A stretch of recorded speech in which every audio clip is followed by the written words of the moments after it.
Oh, hello. Welcome, welcome, welcome. Oh, my chat's not working today? Goodness golly me.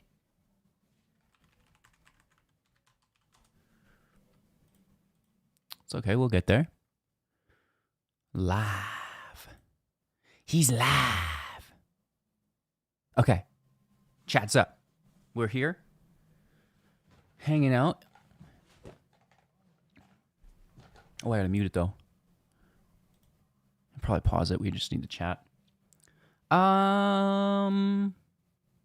Interest rate up in Japan. Everybody's freaking out about it. I don't think it matters at all. But hey, I could be wrong. It's like 1%. Reason I don't think it's a big deal. Let's say you borrow money and you invest it in NVIDIA, and then your NVIDIA goes up 300%, and then you have to cover enough to repay your 1%. See how it's just kind of not relevant, at least in my eyes. Doesn't mean it doesn't increase stress, strain liquidity, right? But, you know, this trade could take 20 years to unwind. You know, it's not I just don't think it's relevant. But, hey, you know, I'd love to be wrong.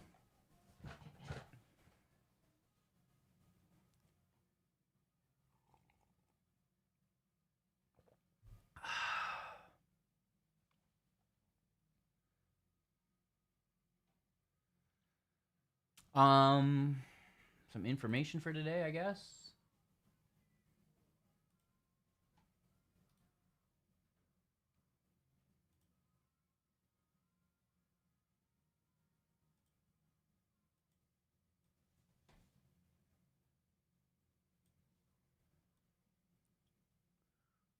One order book, please.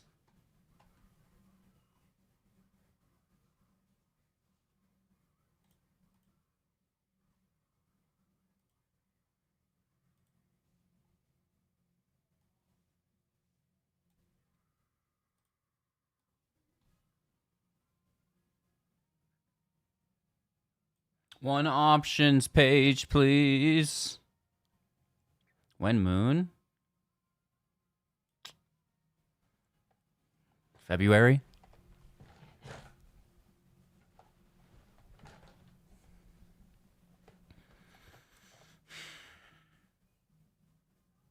Of 2032?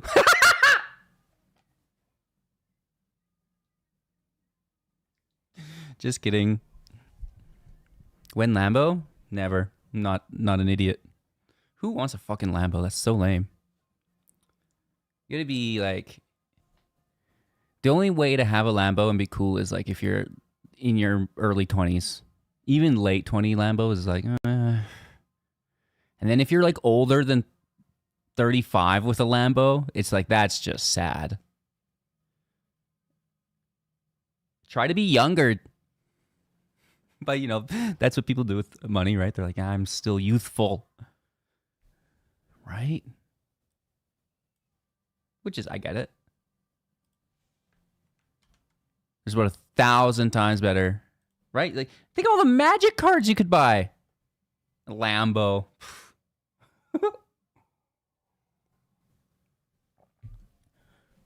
Everybody on their best behavior. Daddy's home. What's up, Tolly? How art thou? Anyways, you know, we'll go through the carry trade a little bit today, maybe. Right,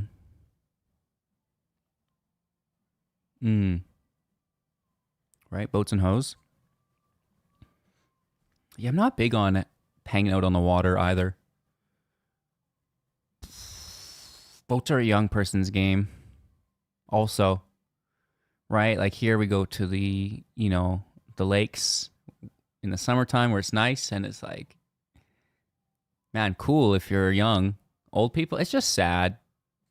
Being old is just sad. Don't participate. Don't try to participate. Go work on the house, right? Go build a gazebo or like build a dock or something. Let the kids go out, play on the boats. You could be doing more constructive things as an adult than just like doing nothing. You're right. Bought way too few cards today. BRB. Yeah, you need a couple extra. You should start letting me decide which ones you buy, just like arbitrarily. I'll get you some good dips.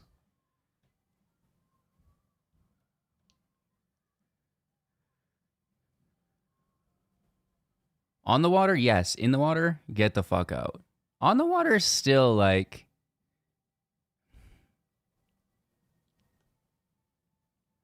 Old people should only be allowed on the shore. And even then, there should be like a perimeter. 100-meter perimeter from shoreline. You guys got to get back. Get back. Mm-hmm. Call it a boomer border. No, I mean, do whatever makes you feel happy, I guess, right? I would rather, do something else, though. But that's just me. Constructive things? You could open a soup kitchen and feed homeless people for like a long time.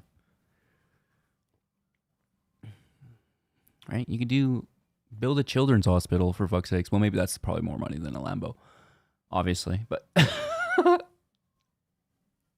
you could do good things with your money. It doesn't necessarily have to be put into something that deteriorates. Like if you're buying a limited edition Lambo and you're just storing it, you put it in a crate, and you're like, this is an investment. Sure. But like to buy a Lambo to drive? Whoa. Depreciate me harder, daddy. Right? That's not... I don't think things that depreciate in value are good to have at all. Is it? My doctor's got me on this lavender now, so it's a little bit different.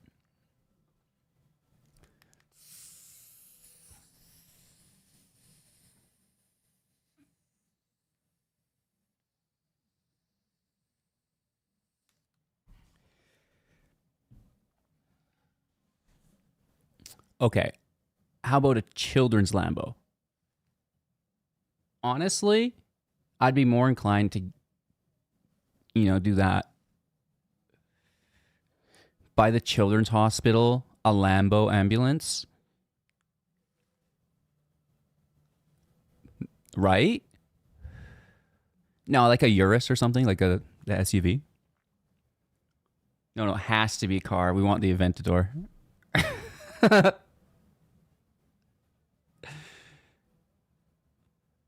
Just ripping around the neighborhood. That would be cool. In all honesty, though, like, the ambulances are pretty jacked up.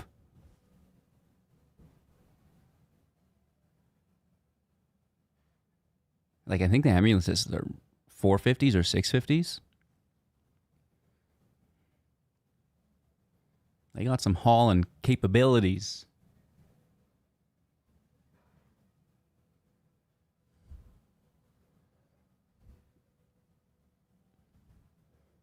I don't even know how to try to say that.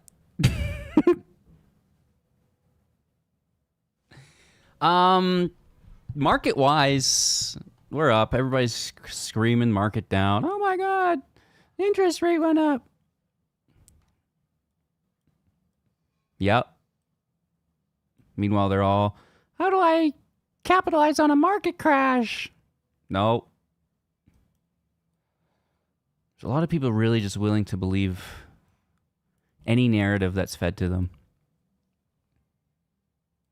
It's upsetting to me. We could look at our warrants, I guess.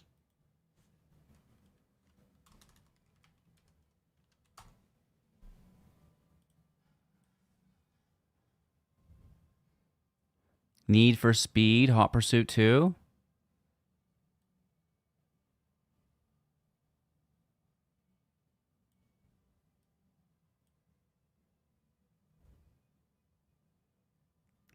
Lambulancini? Perfect.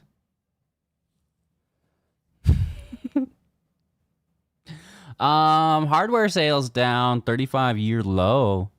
That's not good for GameStop, is it? That's pretty bearish.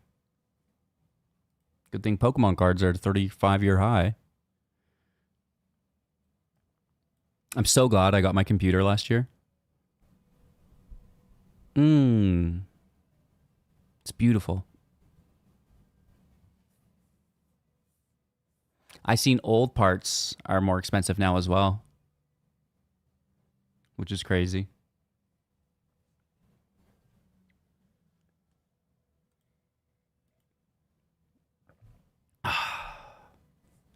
LOL.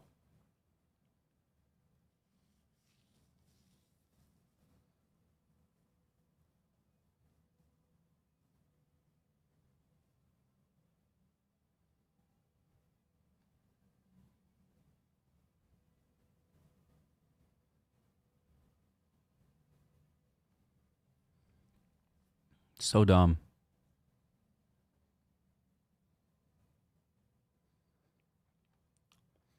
Well, they're hyper focused on that today, which is okay, I guess. But again, I'm not someone will have to do the math for me, but I don't know how it's relevant when you borrow money and then okay, you are borrowing at 0%. I get it, right?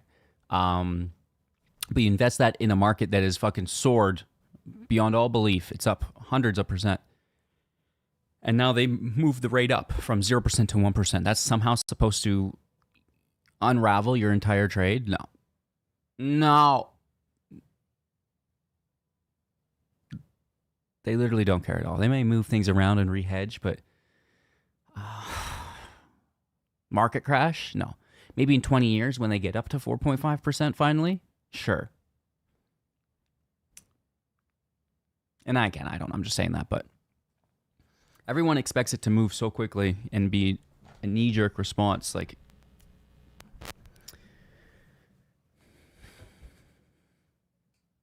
no.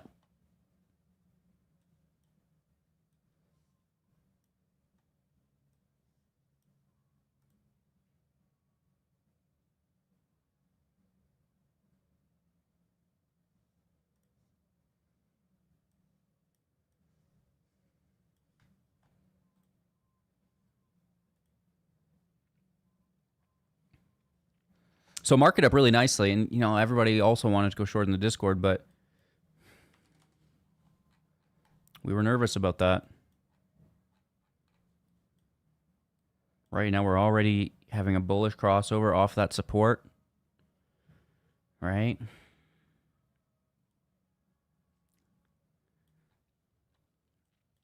Could be a new downtrend forming off of a double top, potentially. That could be dangerous. Right? Something like this. But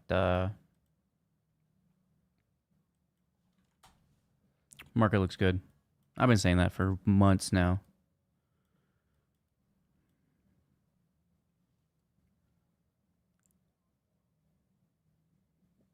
So I want to do lots of gaming this weekend. Find something to play. I have to hit Mythic too. We'll either do that tonight or tomorrow. I haven't played a single game of Ranked, and it is the 19th already. So I think I might do like a YouTube live stream on my other channel tomorrow, Saturday, and just hit Mythic on YouTube. Try to farm some views there.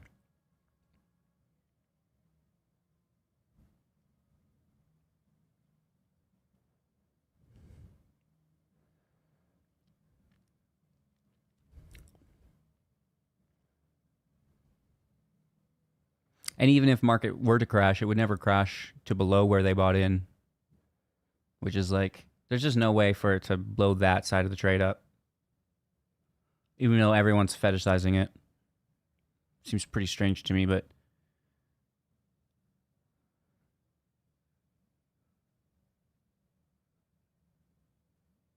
people are going to do what they're going to do.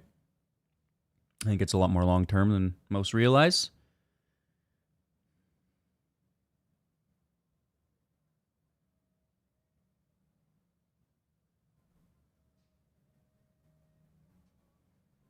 And furthermore, it'll be walked out in such a way to avoid any danger.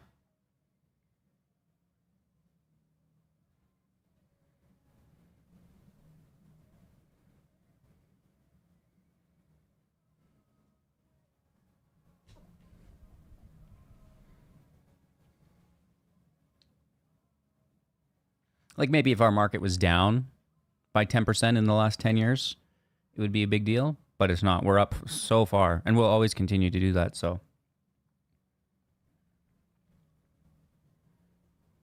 I think their gains far outweigh, any return that needs to be made by like hundreds of fold.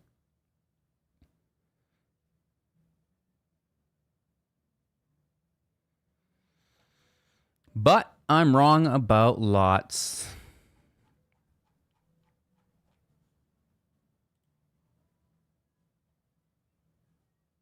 Let's see some of these genius comments.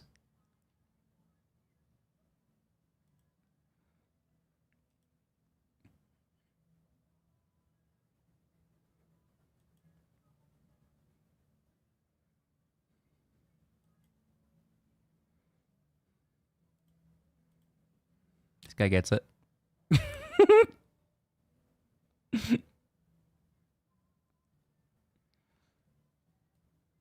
Bow, bow, bow, bow. I guess some people get it.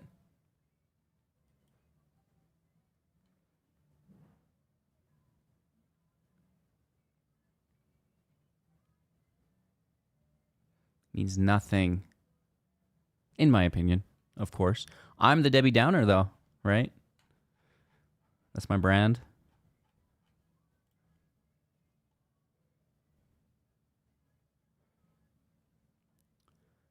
Oh my God. Witching Day?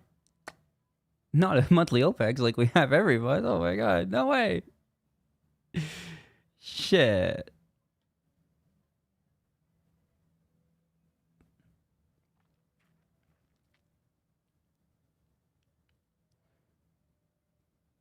Why would they have used their gains? The position hasn't been sold. Just sitting there as unrealized gains. Massively, which they could bleed off to repay any interest with ease without even having to unwind their... Oh.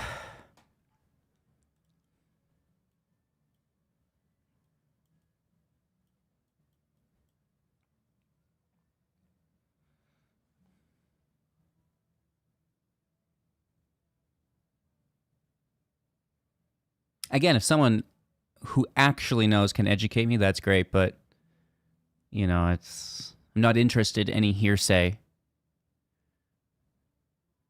Like I posted an official article, a write-up on it with tons of data that, it's doesn't confirm a lot of biases. You can learn about it, but, is it the thing that everybody, should be looking for? I'm not convinced.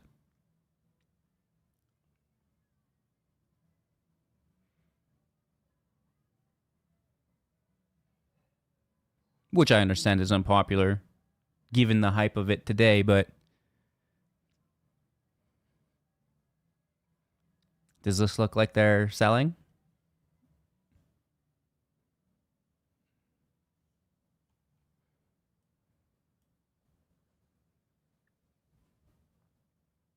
Nah. Market's forward looking.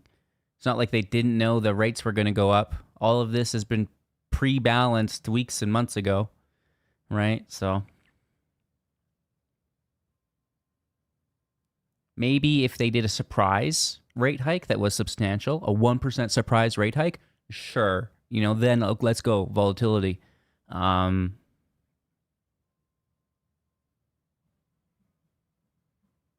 Because it doesn't mean that they're unwind, like it doesn't force anything just because it happened. Like,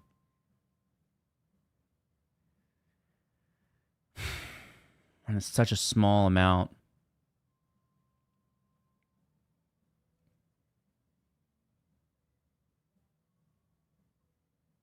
It's a Friday. we know what that means, right? We can play some dailies. If anybody wants to lose some money, I could show you how to do it. Maybe like these 22 fives we could take a look at today. Create a new chart.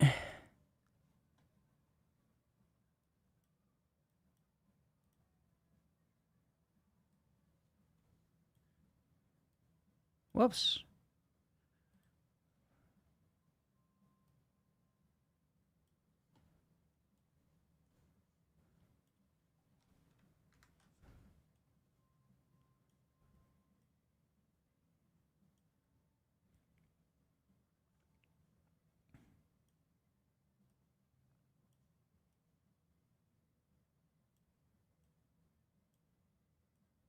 Boom.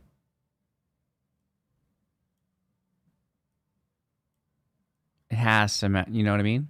It's got to be perfect. Ooh.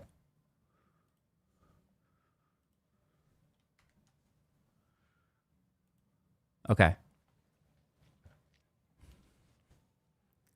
So, as we get to the end of the day, the contracts are going to grind out, right?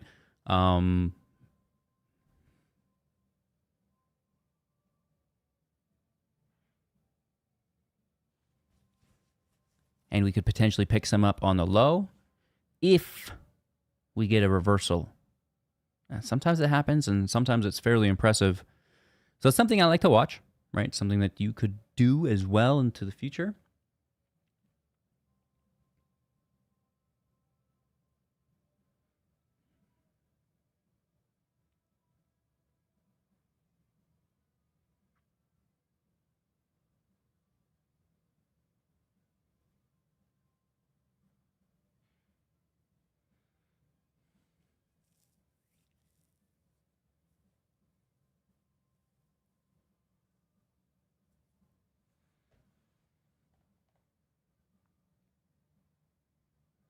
I don't really have anything new to add on the week, though. Like, I still think just selling straddles into January OPEX is the way to go.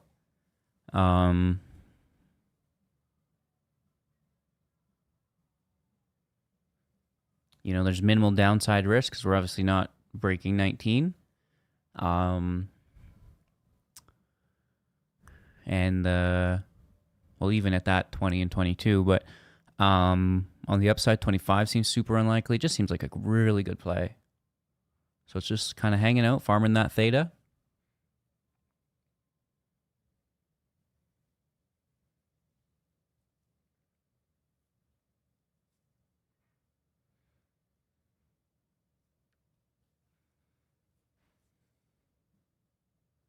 Watching the market shred everyone's puts who got greedy the last couple of days. And that's why you can't short the market, because these things happen very quickly and they come back very quickly. Specifically when you're at these levels and everyone's always giddy. It's always just a bear trap. Not interested. If the market was going to break the 1-day 200, retest and fail, then I'll go short. Sure, why not? Absolutely. But any of this nonsense, screaming market crash, they've been screaming it since 550. We're at almost 700. I'm just not interested in it.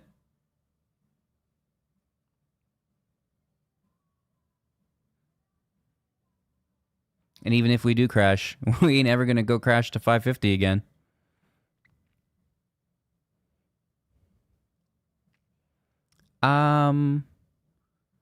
Yeah, I don't know if I'd like those. 24s. Ay. You could have closed those the other day. At the fill of the gap, that would have been awesome. Because January 9th's like right away. It's okay to take a loss. But you can let her ride. That's not very far away.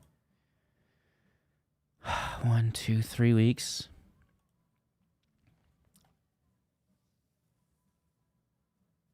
I shall pray for you. I mean, we likely could get a pump to 23.5, 24. Not totally out of the question.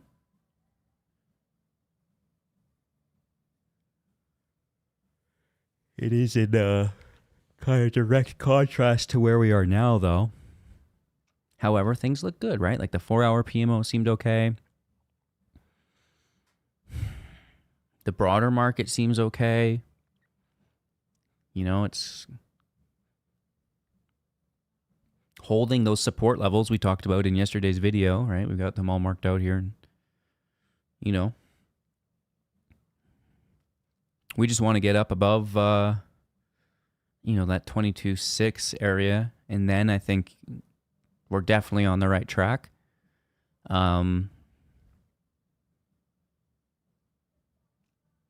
It's not like one day is going to break you. However, each weekend does become riskier. Like, you know, it's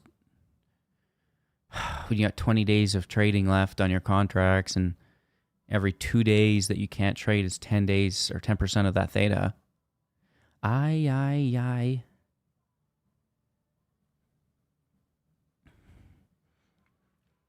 However,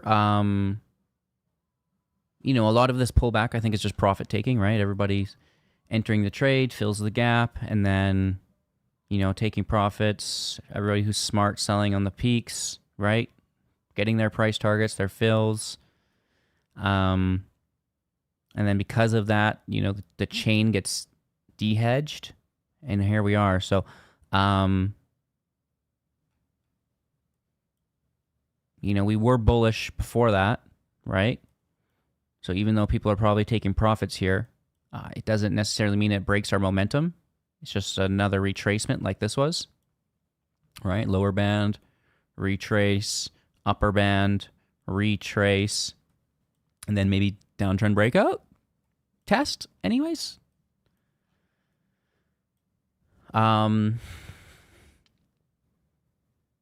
Just manage your risk. Be aware that, you know, I don't think we're going to 27 or anything. Like, they're not going to go deep in the money. They're probably not going to make you rich. But it becomes maybe about capital conservation, where instead of giving 100%, oh, I fucked up, they expired worthless, you know, you can take back 60 or 70, maybe, I don't know what they're at, or maybe just a small gain even. Maybe you take your 10% gain, I don't know, but just don't be greedy. Trade them based on technicals, not on profit loss.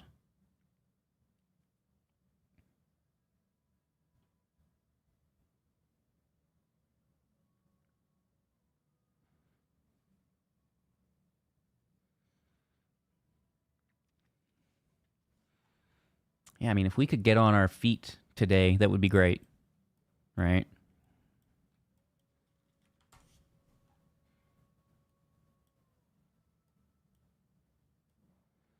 This is bearish if we can't recover it, though.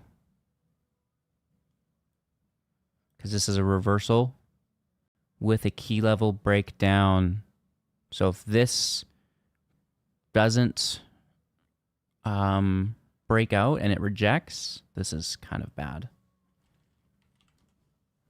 30-minute reversal, key level breakdown. But again, you know, maybe we are just grabbing liquidity like the market did, because that's what SPY did, right? Remember, you know, SPY on the 4-hour. That's the exact same thing we just did, right? Down to the 200, break under, just grabbing liquidity. Haha, triggered your stop. And then back we go.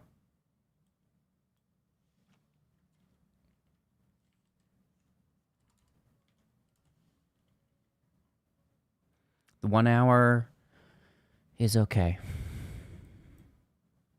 Bearish market structure shift here. But again, you know, this could just be that liquidity grab we're talking about under the lower band. Because there's going to be a lot of stop losses here, right? People are taking this as a, you know, it was rejection, becomes support. Why not flush it out and grab anyone who's, you know, chilling? 4-hour looks really good, right? We had a reversal. Here's our key level. Here's our trend retest. Beautiful. Then we can go. Yeah, it's a pharmaceutical announcement. It's only going to affect biotech stocks. Irrelevant. I don't follow Trump announcements. I could literally care less.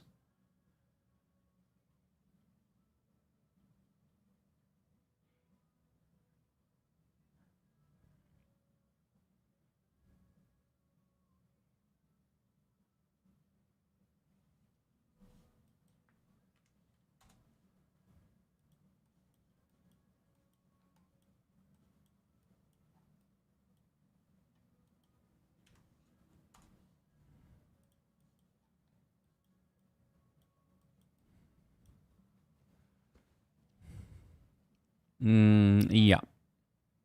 I'm not an American. You know, there's a Mark Carney announcement today. You see how that isn't relevant? Oh my gosh.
Yeah, they won't be though.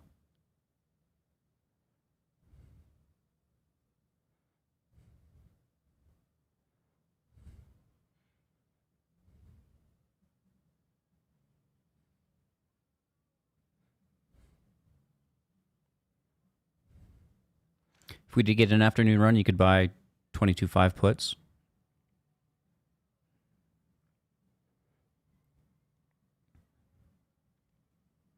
And then we'll play Friday 0 DTEs downwards instead of upwards. Typically, we just do it based on, the local call wall.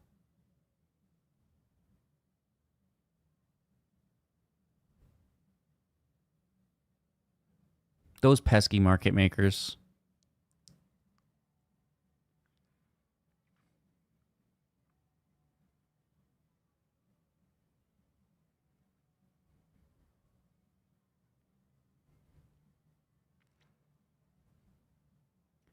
Fairly certain it's the individual buys and sells that determine it.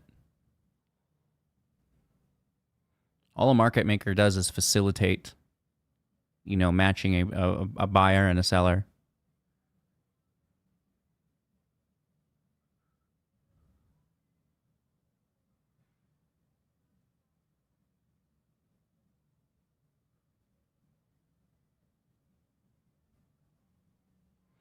So if there were buyers for it, they would, by golly, try to sell them. Right? They'd try to do their best to match those orders up. I mean, we're on the 1 minute chart though, so I'm not entirely sold on anything.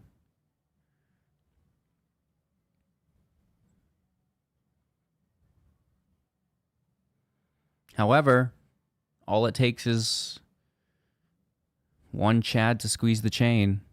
It's pretty easy to do. I'm not a Chad though, personally. I don't have millions of dollars just to play with, but some people do, right?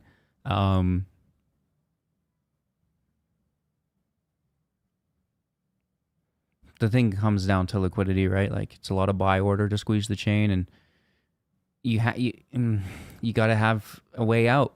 Like, great, buying 4 million worth and of at the money contracts on a Friday, with high delta exposure or whatever. Great, that's fantastic. Squeeze the chain, but now how are you getting out of that? Right? Are you going to exercise all those contracts you bought to squeeze the chain?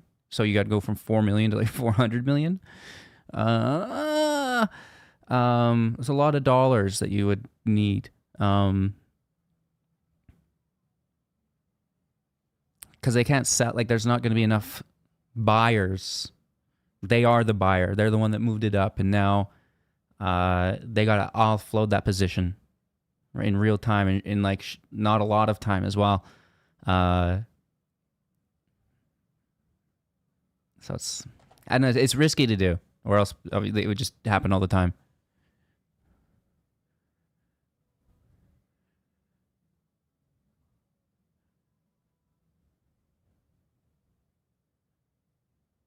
Why would the market maker take the sell?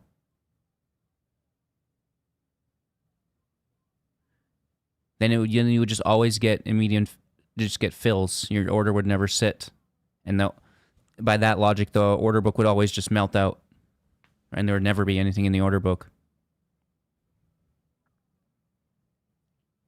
So if the market maker is always buying it, why are these sitting here? And therefore, these would be melted because they got absorbed by the market makers somehow. And then, these would also fall suit, and, where does that stop? If they're always just auto-fulfilling orders, right?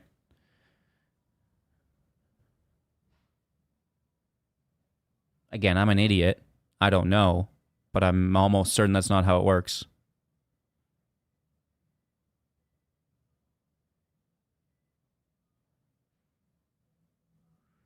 Like, the market maker is going to act between the spread, right? They're going to take people on the bid and people on the ask and try to match them up in the middle. But those people still need to be there to be matched up.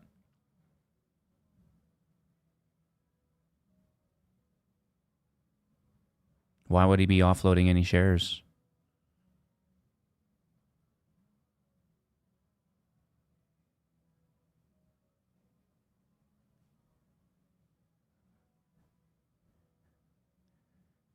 The correct answer would be 37 million.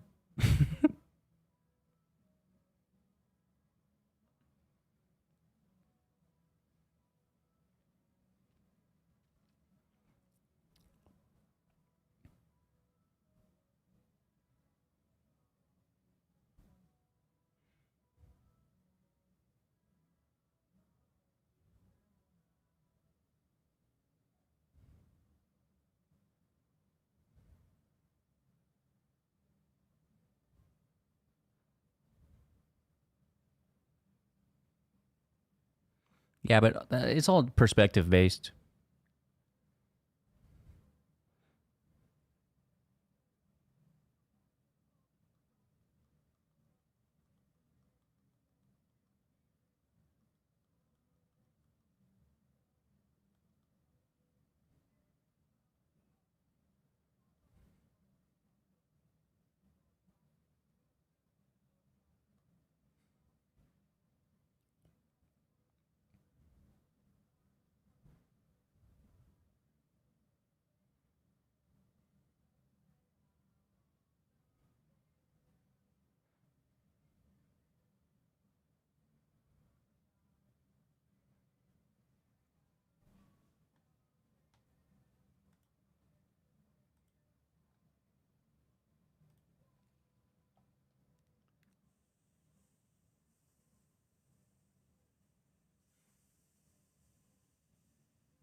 And we can consolidate on, the 200 here for some time. I think that's okay. Not unhealthy. And then, it's a new week coming our way, and I would expect to bounce off it within that week. I don't want to consolidate there too long, even though I'm okay with it today, right? Maybe a little bit of Monday, but the market's strong. Let's see it, right?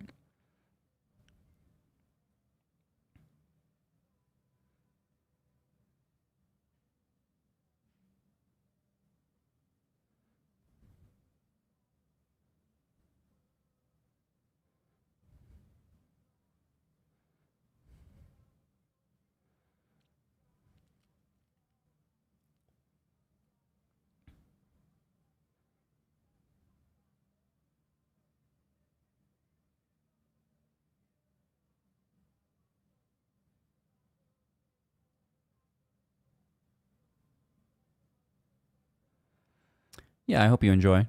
Thanks for watching.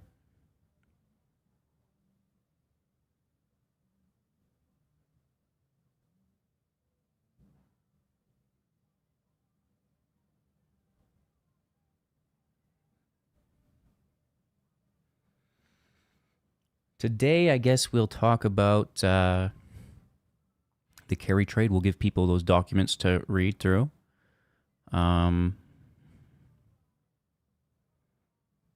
And just try to quench the flames, I suppose. It's not the end of the world.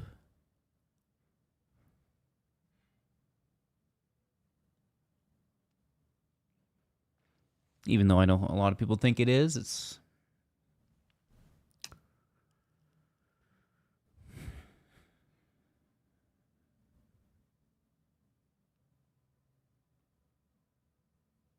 might become more of a problem if the market does retrace, but when the market's up,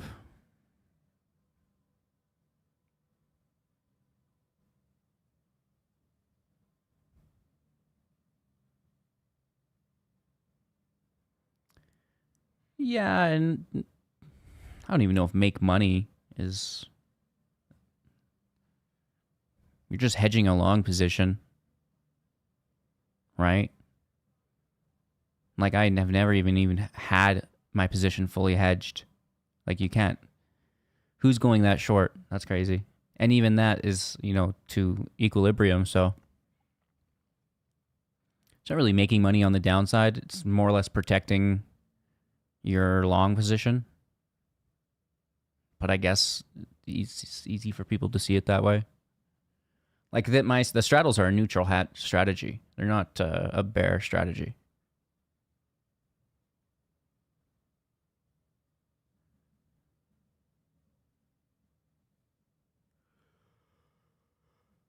Yeah, nothing moves in one direction, right? So you're always going from liquidity zone to liquidity zone, just kind of ping-ponging between them, and it just is a matter of identifying them, right? Which...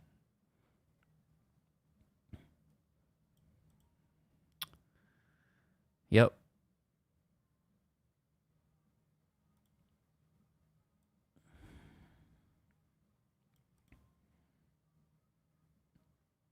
Not too hard. Honestly, if people can't do this, it just means they're very inexperienced, because I'm not a genius, I'm an amateur trader, right? I do pretty good, been doing it a while, not going anywhere, but I understand my place on the pecking order, right? There's a lot of big players out there. Yeah, cheers.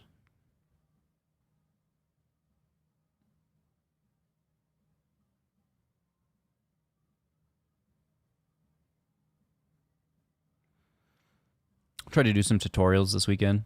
Maybe do some educations or something.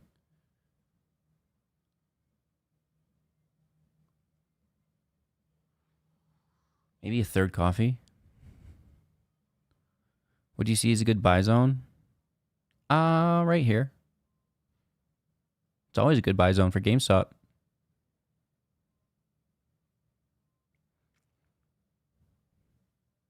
No, I mean, it's right here.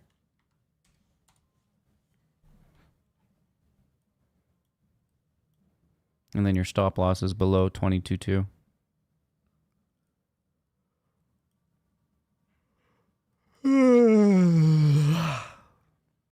Anywhere here is your buy in this green box. That's your buy box. As long as the buy box holds. The buy box breaks down, then you maybe want to reassess. I know you GameStop traders don't do that. You're like, I'm just going to double down. But if you are entering the trade right now. And specifically, you can hold your common shares, whatever. You don't need to stop out. That's fine. Don't manage risk. Who cares? We're all here for the long term. I get that. At least in the small moves. You get in these big moves to 35, you maybe take advantage of it. But or move to 19 from 22 is like not that big of a deal to me personally, because I'm looking for more than $3 on the upside as well, right? But if you're playing options, right? If you're going long with any options, then you'd still want to be using this as a stop loss, right? Because that option is obviously not as good long term as the commons to just sit there and weather the downturns. So a lot of my technical analysis that I do is based on my swing trades for options, right? But one day it will become relevant.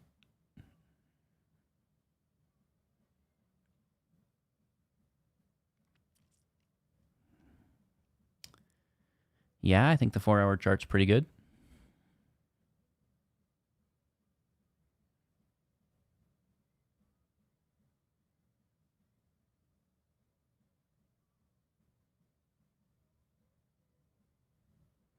There you go. And that's, you go from being like a beginner trader who's just like, wow, I sold a call or I bought a call. Which is fine, but like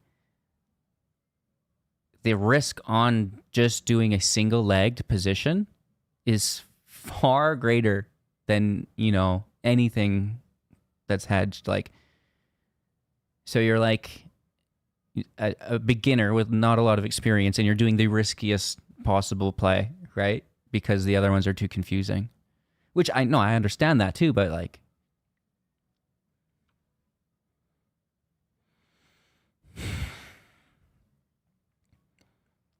it's better to make less money consistently, right? So when you hedge your position, you're making less money, but you've also mitigated a lot of that risk, right?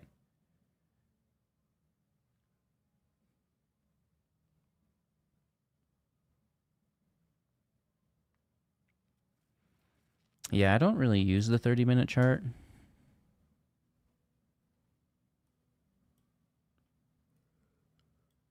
I mean, I'm just looking for this. EMAs are just a guidepost. It's not like they're going to respect them perfectly ever, right? But it's a guidepost of the average. Like you see how it's just whipsawing back and forth, but still overall respecting.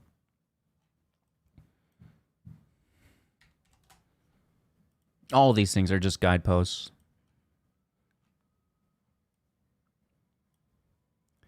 So you're telling me this was just coincidence that it happened to hit this level perfectly, which is your indicator from here? You're telling me that's coincidence? Wow. It is. Sometimes it lines up better than others, right?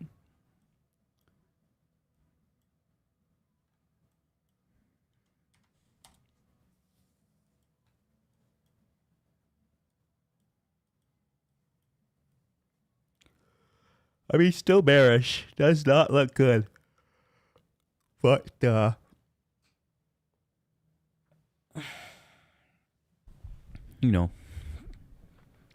next week, I'm sure. And that's what you get, right? It's like the market moves one way for the first half of the week, and then lots of the times will retrace for the second half of the week. So if the market is up Monday, Tuesday, lots of times you'll expect a change in the state of delivery mid or late week, right? Whether it be Wednesday or Thursday, to come back down a little bit, or if the market's down, for the first couple days of the week, you'd expect it to come up a little bit to close out the week, right? And this phenomenon is really due to max pain, right? Because you're either trending below it to start the week or trending above it to start the week, because you're typically closing at it to end the week prior, right? So then there's like, an inefficiency as to where the price is and where it should be.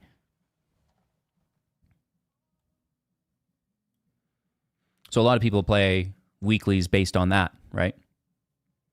And they go into the week with their bias. If their bias is bullish, or lots of people will wait and just play the second half of the week. So never ever holding calls throughout the week. It's like you're either buying Monday, whether it be long or short, and then selling that midweek, or you're buying mid to late week and unloading Friday.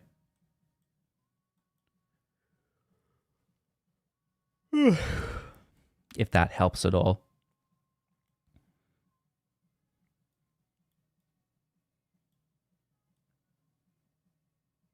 Right, so say, what's max pain today?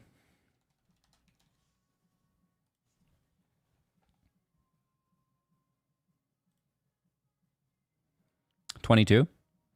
Let's say we end the week at 22, right? Which is to be expected. Maybe we trend above if we're strong, right? But then next Monday, Tuesday, we run to 24, right? You would expect, Thursday, Friday specifically to trend back down to the new max pain, right? Same as if GameStop, finished today at 22, right? In theory. And then Monday, it dumped down to, 2150. You would expect, once the market structure shift hit, to trend back up, right? A lot of people use max pain as guideposts on weekly contracts, either buying above or below during that midweek period. Not uncommon. Recommendation of Twitch friend of yours, Toddler. Longtime future traders. Nice. Okay. Intraday mornings. Yes. Not sure if we'll be able to relate much, but cool headed systems are great to see. Cheers, homie. Which, sorry, did you say futures? Just like SPX futures? Fucking soybean futures? What kind of futures are we talking about? I still pay for theta, like a little B.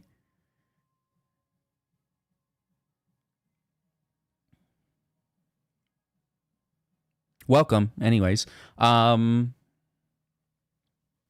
do small caps in the morning on Twitch, and I do GameStop here during the afternoon once things have cooled down a little bit for the community, and of course always just watching the general market as well, which is shredding upwards today.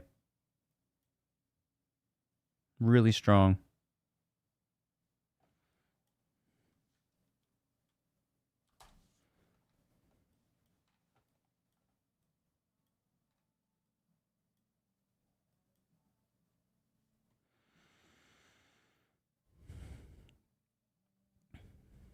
Currencies, doing some Forex, which is fine. I mean, so I use the inner circle techniques, or whatever the fuck they're called, ICT. And the guys I learned from, they're always trading Forex. But for some reason, I've been able to adapt that pretty successfully to my small caps.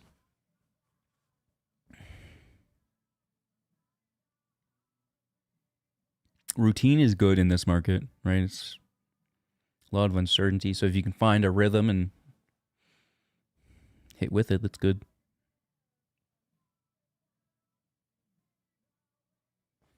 Man, fucking buck cherry.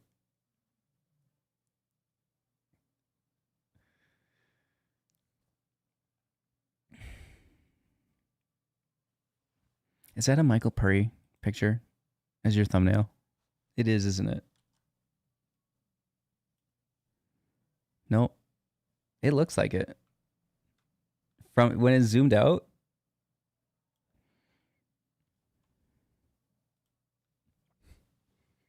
Sorry, had to get in on it.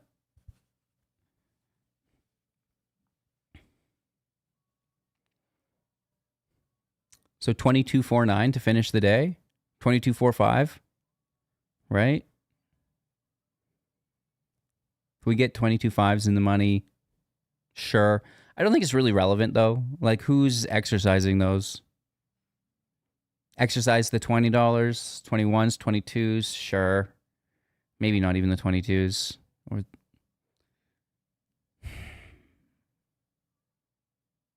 maybe people are still addicted to exercising their calls. I imagine that they just get dropped like hot potatoes into the end of the day, though. And that's when we're going to tread downwards. However, we are... like, wasn't Max Payne 20? 22. Oh, okay.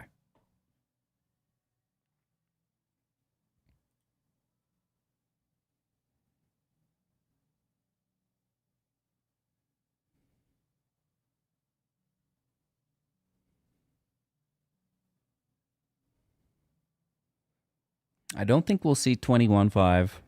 Pretty sure these 22s are good.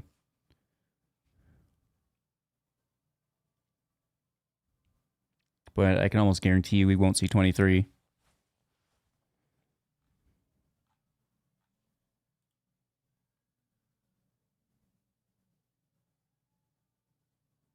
There's no volume here.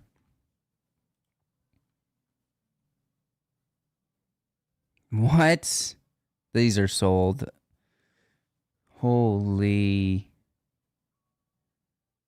That's crazy. Who's buying these? Fuck. People never learn.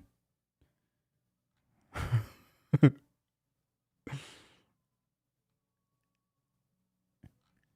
then the big one,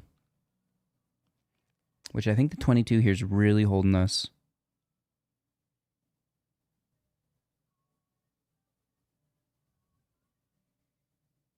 And we're just going to bounce between 22.5 and 24.5.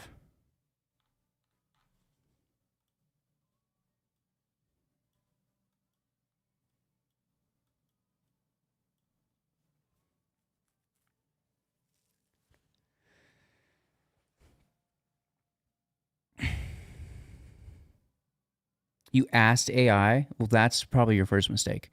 Jotaro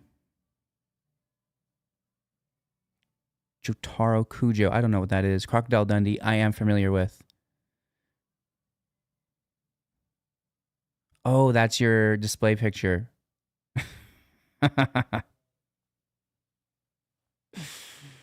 Cranky. Crocodile Dundee was a wild movie. His big knife. He's like, I'm taking care of business. I'd like to see Crocodile Dundee in a crossover with Kangaroo Jack. It's the ultimate Australian experience.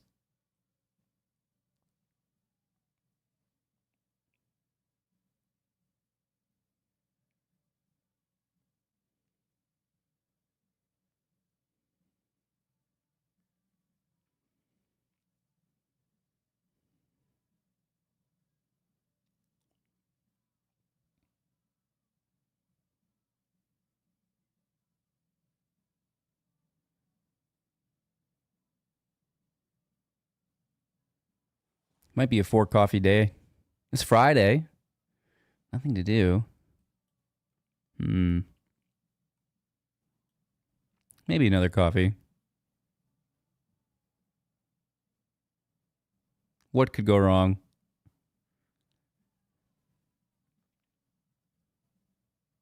I don't really see much going on today.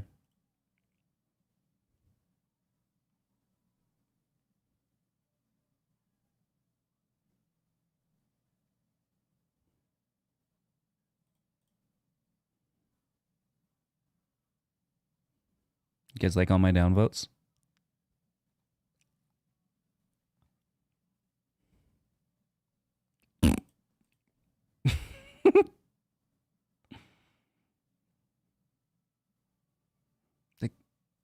I think the lady protests too much.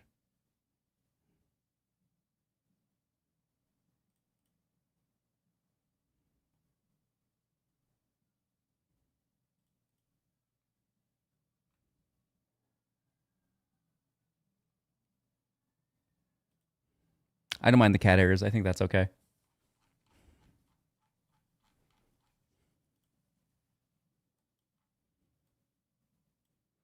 Again, even though I downvote a lot of shit, there's no one more bullish on GameStop than I assure you.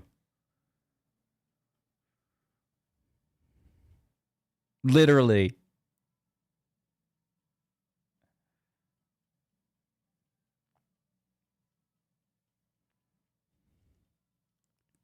Could be a boring day, though. Maybe we get a spicy power hour. Typically, if GameStop moves on a Friday, the next week is nice and green. But it's really, really uncommon.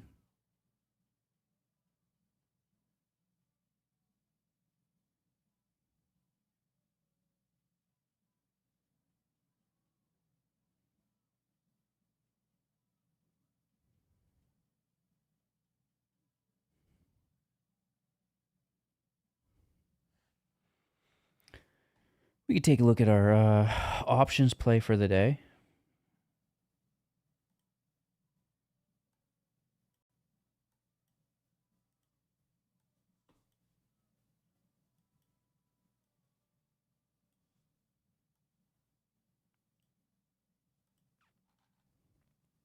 If it will load.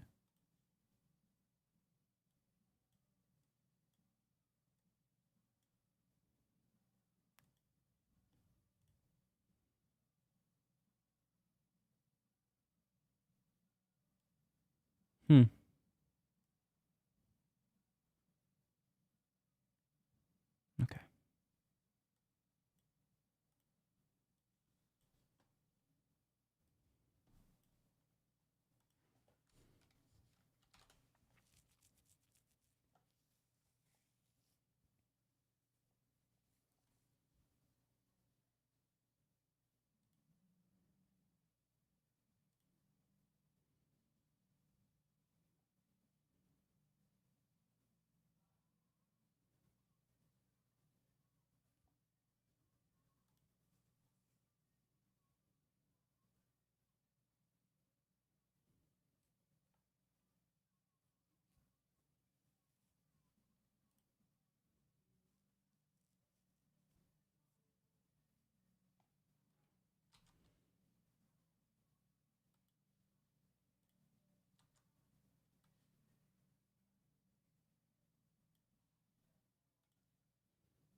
I still like the straddles.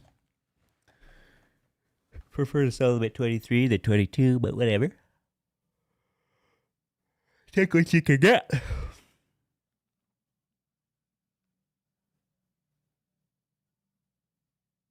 Well, it's good for beginners just to learn. Some people don't even know what a spread is. Or like whatever, insert, specific. There's a lot of things to learn, and if they have, something there that can answer the basic questions for them in real time, that's awesome, right?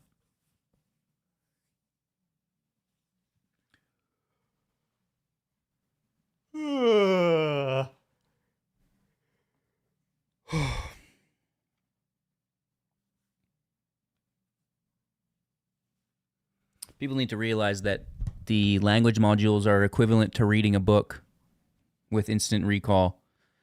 You would never go to a book to find tomorrow's trade or the right now's trade. Right, you're never going into a book that you buy, that was written by someone, and looking whether or not this is the buy signal. But people treat it like it knows real-time things, and it obviously is going to try, but it's not infallible.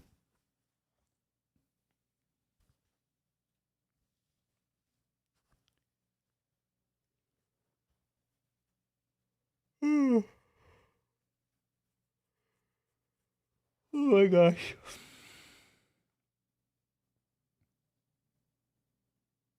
Right, like I never go into a book to see what the weather is tomorrow, but I can go into a book to study weather trends, right?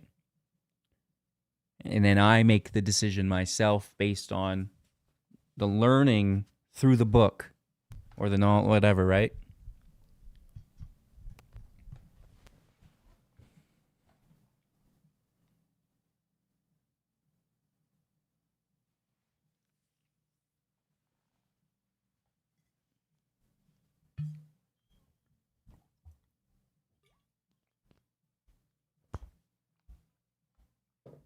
All right, I'm going to grab a coffee. Make sure to leave a like on the stream. It certainly does help. Join the community Discord if you haven't yet. And well, just hang in there. We got a couple hours left, 3 hours, plenty of time for something to happen, for something to go wrong. Just kidding. We had our retracement. These things happen all at once recently with GameStop. Fill the gap all at once, retrace all at once. It's probably a pretty chill day because it's Friday, but maybe the unexpected happens.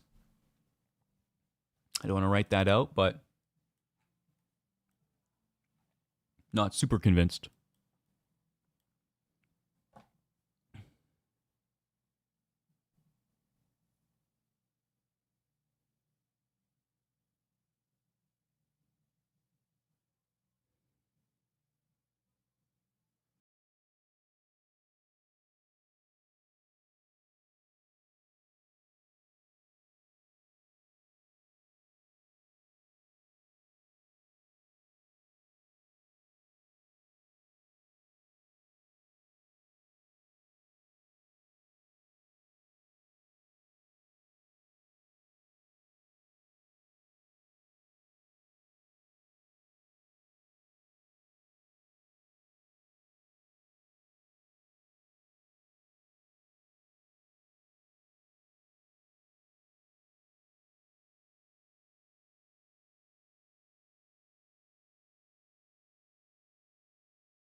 Alrighty then, we are back with a coffee and a dead phone. What the hell? I thought I had that thing on the charger all night. My bad. Let me find a source of power here. Try that again.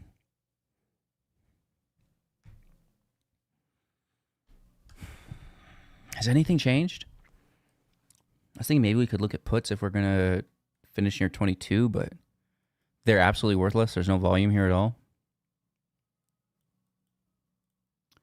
So I don't even know if that's relevant. We may as well just be looking at the call side, right? Because they're at least still worth something. I mean, not really, but there's just nothing trading. Very little volume.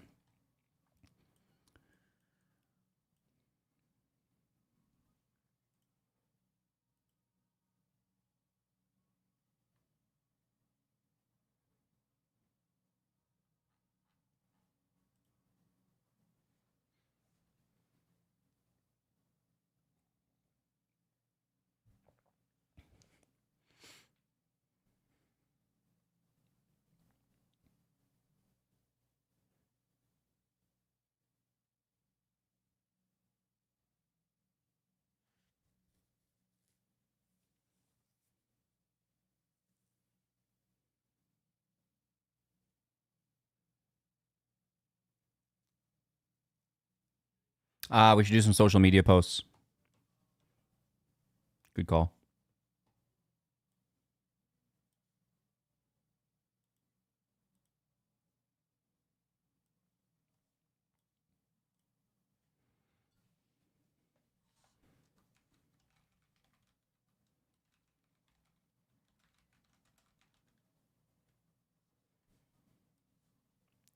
I should actually just use chatbot.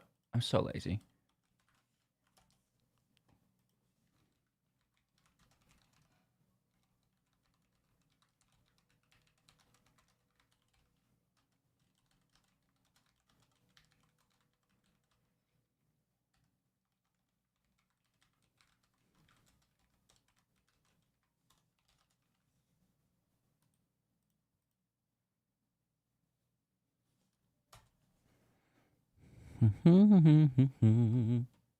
Because then I don't even need to care. And that's my favorite thing to do is not care. I don't know if you've picked up on that yet or not, but I'm big on not caring.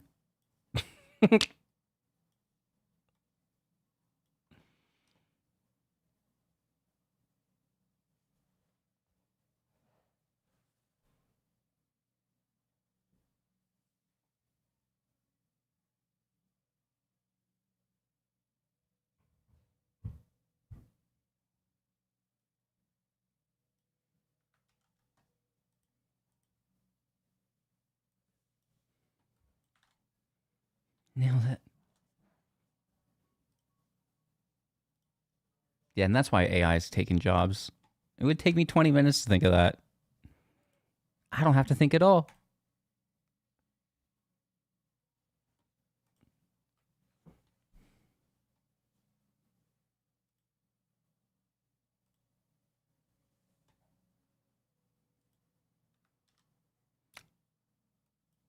Post. Part of the problem. It's true. That yeah, would maybe 25 minutes we're thinking, hey? What's up, homie?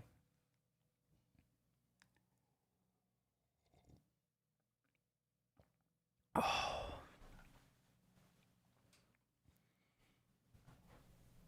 Yeah, and I'm just like such a dick. So anytime anybody tries to get me to care about anything, I'm just like, no. Not happening. Right beside you, brother. Yeah, well, we should be at 28 soon, right?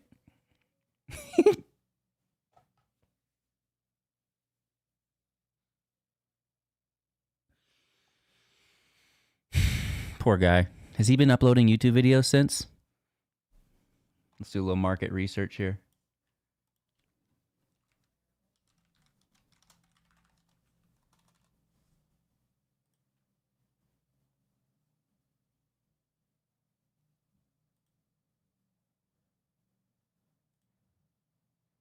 12 days ago.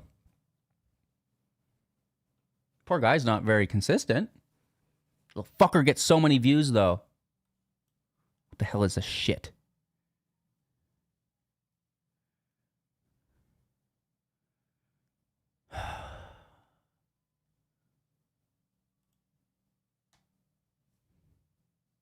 "28 weeks later." Yeah.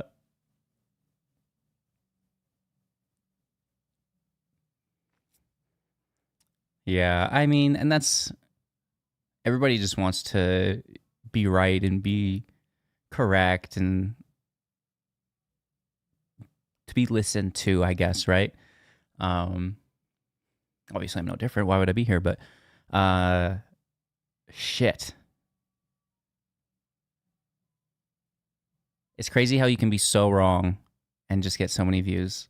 Like, 2,000 views? Bro, I get like 200. What the hell?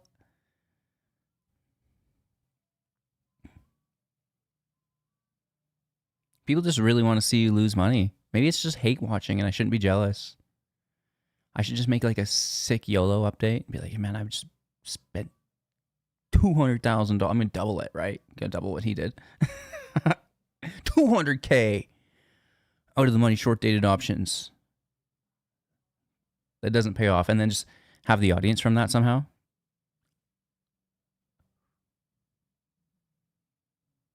Poor guy.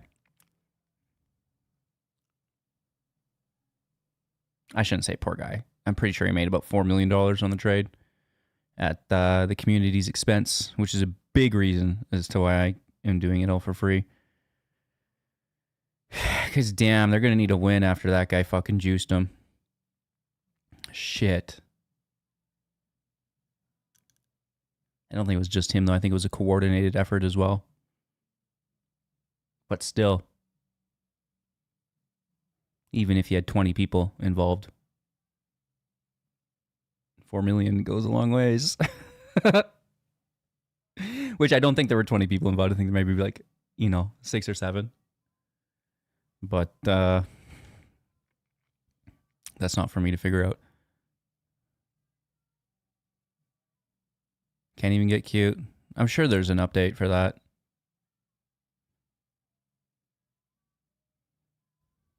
Or Windows, maybe you should update from Windows 10. That's like not current.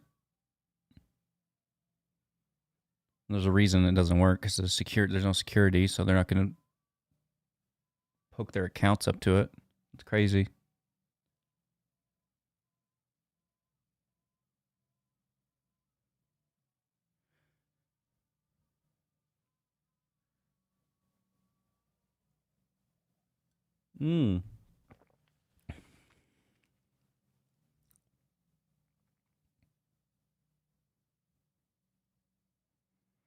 I'll try. Oh, you cannot do this with the free version. Okay. I could, how many indicators are you allowed on the free version?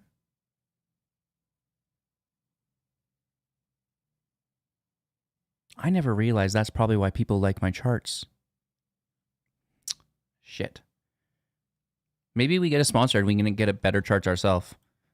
Because there are better plans than I have.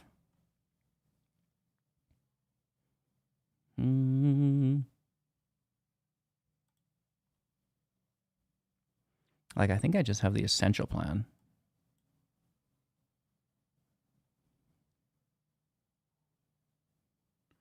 But if you got the this auto charts pattern, this is pretty cool. But that's $50 a month. And I don't really want to pay $600 for my charts a year. It's a lot. Yeah.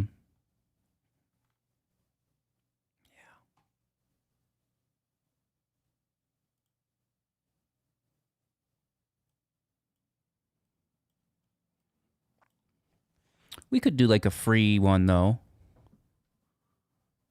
$2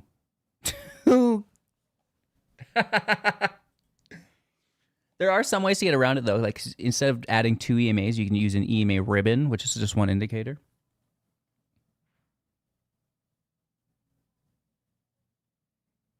Maybe I can use a script to grab all these indicators and program them just into one, and then you could just use one indicator that had all of the other indicators built into it.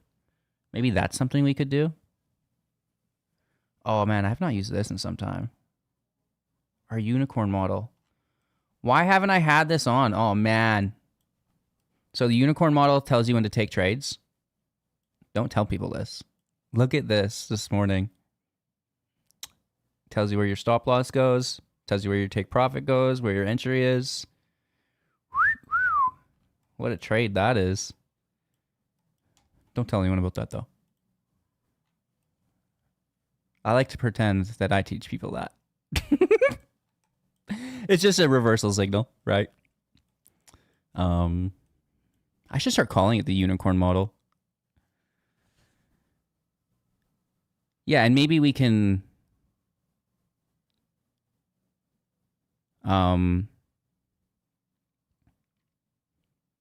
maybe we can write a custom script that's got all these indicators in it in one.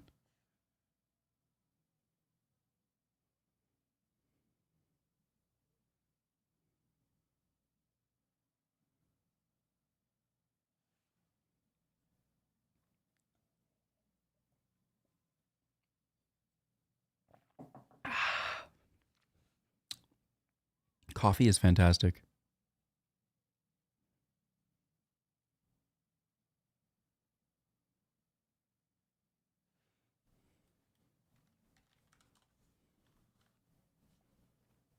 There's these pharma companies pumping in preparation of dumb shit speech. Not interested though.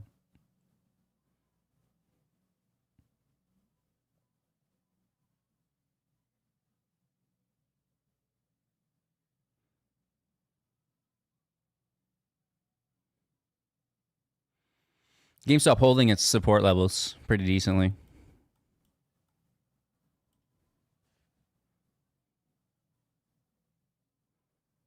Not bad. We haven't played Buck the Bunny in some time as well. We got to get back on that.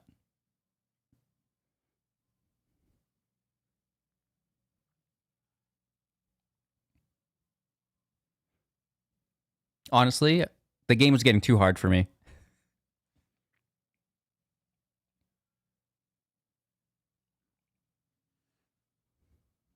And I didn't want to embarrass myself further.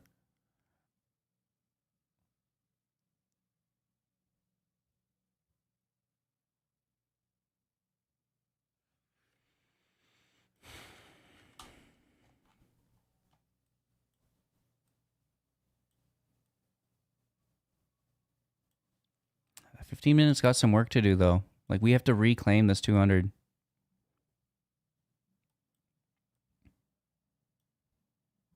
Do it. Which is probably right where we finished today, that 22.5 area.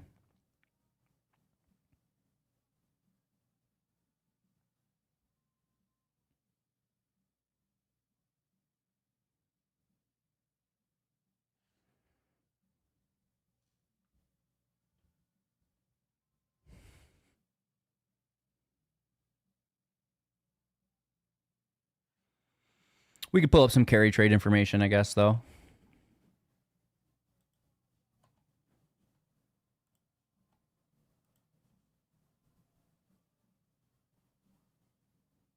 $30 pages. Like, we didn't even read those 12 pages yesterday about straddles. We're definitely not reading this.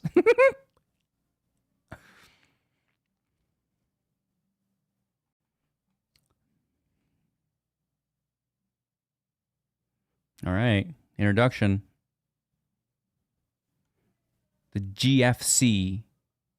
Great Financial Crisis. See, even there on it. You got to be sensational to get the clicks.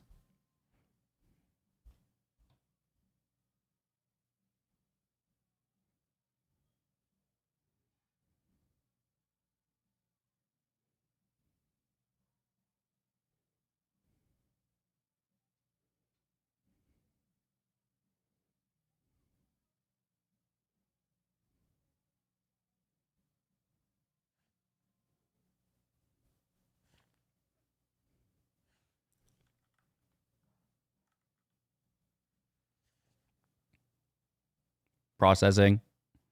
Processing. Processing.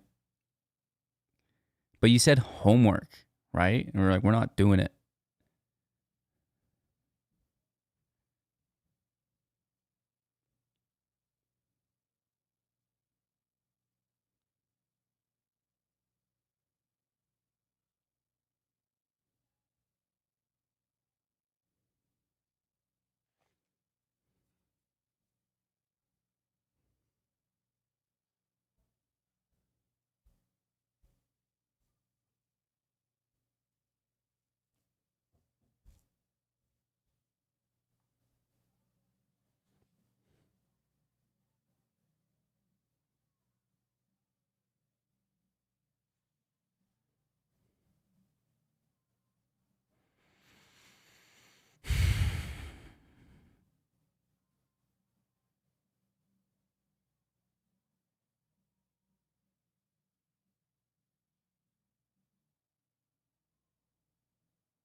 So it has definitely shifted.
Right. This is just so far above my level of comprehension that I'm not even going to try to teach it to people.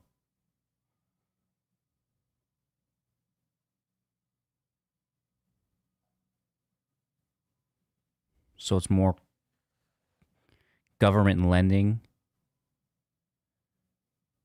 than bank lending.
Seems like the United States is the big winner there.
That's a lot.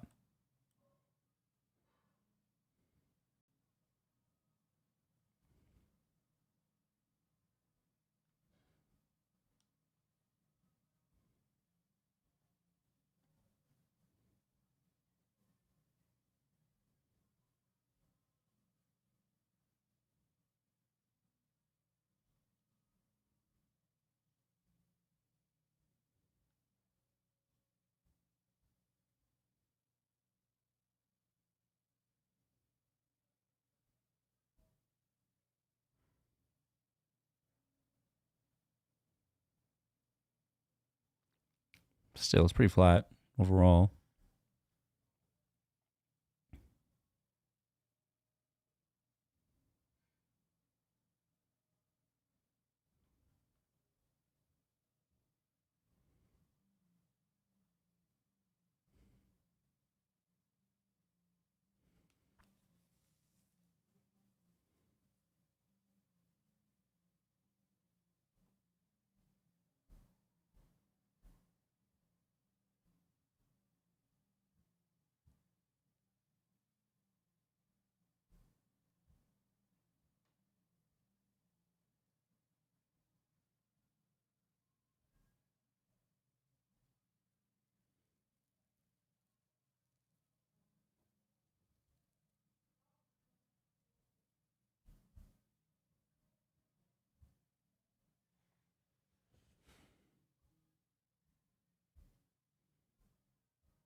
Did I just fall into a trap?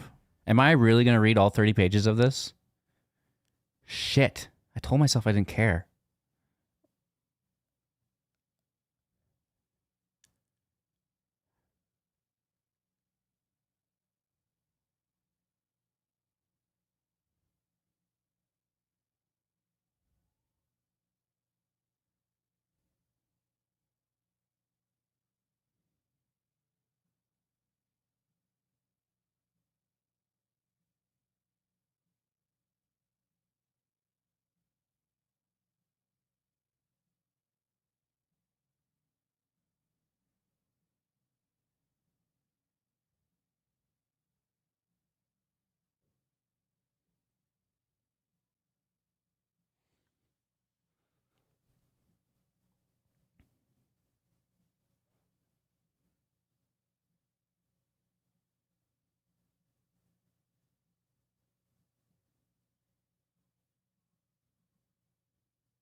How the turntables, right?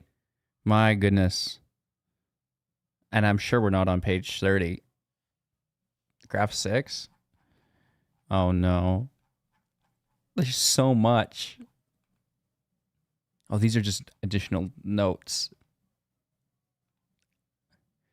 Should we just jump right to the conclusion?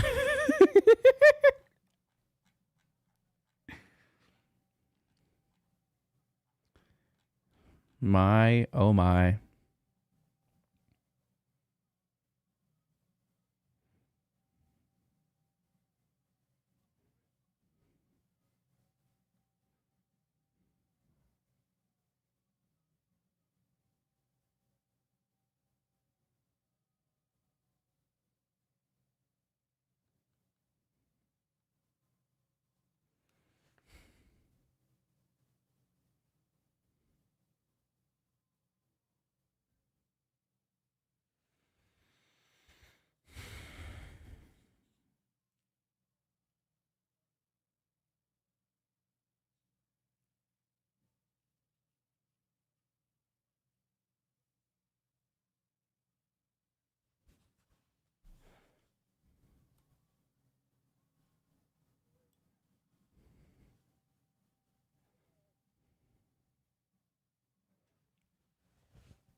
That's how I used to read books, just quietly. Or just go right to the end. And then you go online and you look up like the cliff notes, right? Oh no.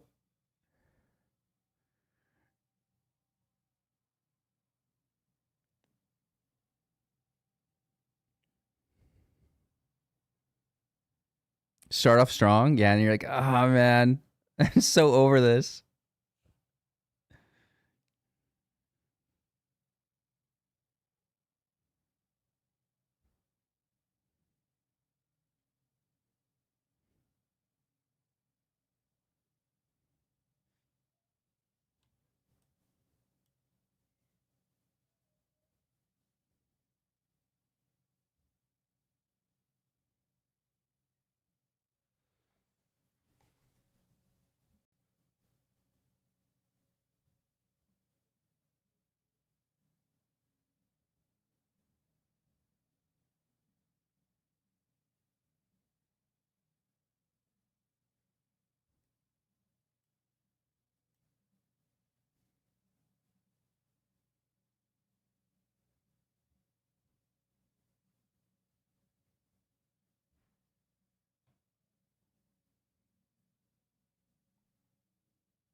Mm-hmm.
There's not enough coffee in the world.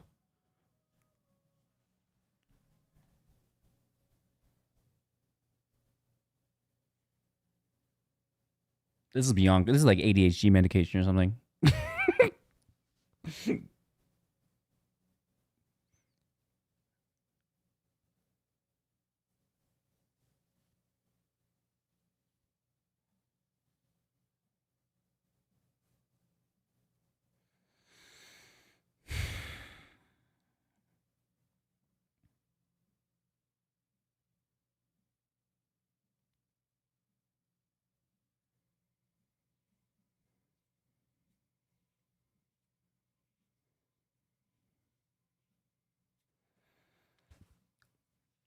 So far, they're just proving the, relationship,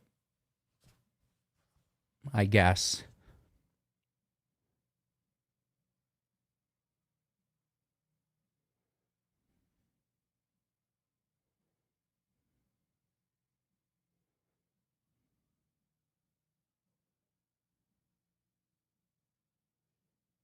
Or at least attempting to.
Are you guys having fun yet? We're at the conclusion. We made it.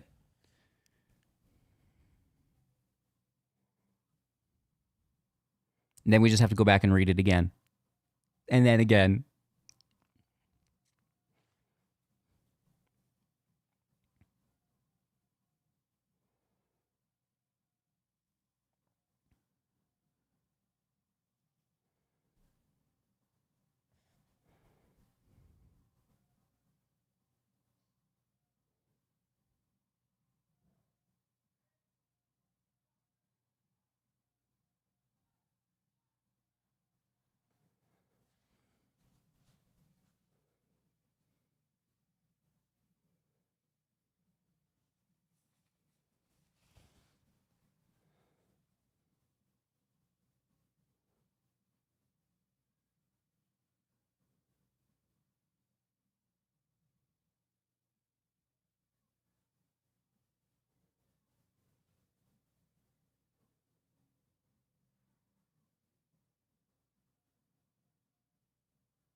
Perfect.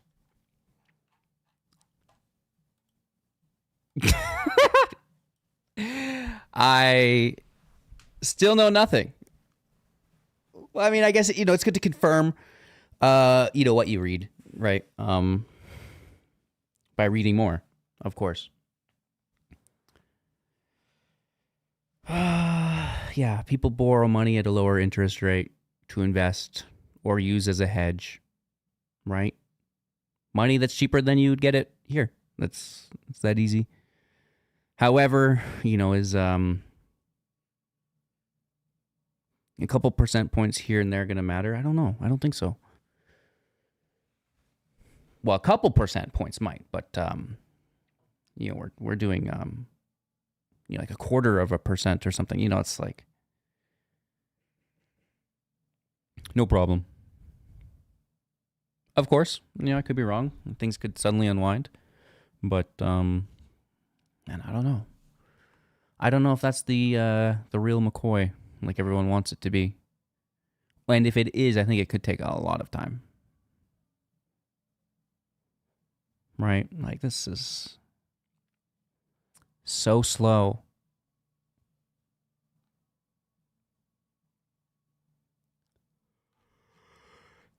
And it's not like people didn't know it was coming. Everybody knows ahead of time, right? The market pulling back a little bit. As expected. How are those puts doing that we were kind of looking at? Are they still absolutely worthless? Yeah.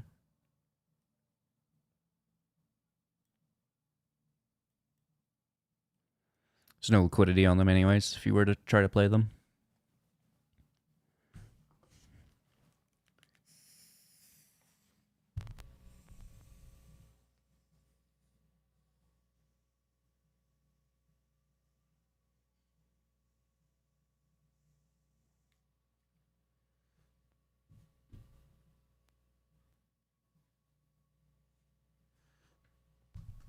It's good to give people the actual information, though, if they want to, go through it for themselves. How much is this? This is much shorter.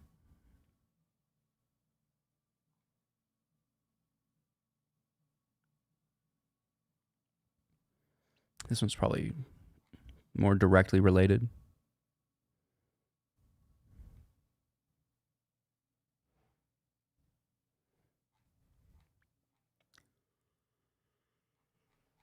We'll go through that a little later. I'm burnt out from reading.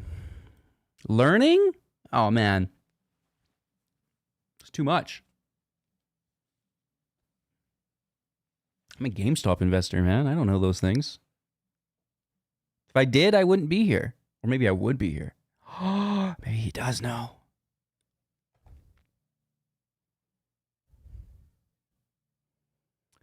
Yeah. No, I believe you, homie. That's why I don't think that 0.25 of a percent point is going to do much. It'd be different if we had, a surprise rate hike of 1%, all of a sudden we're at 2%. Ta-da, no one's seen it coming, but you think we bottomed? No, but I think we're close.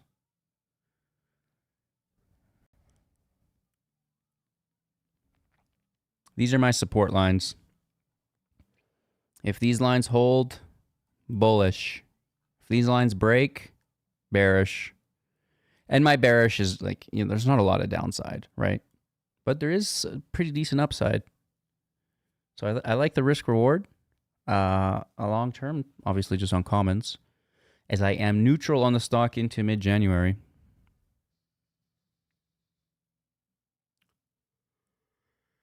Yeah, sure. I guess that's okay.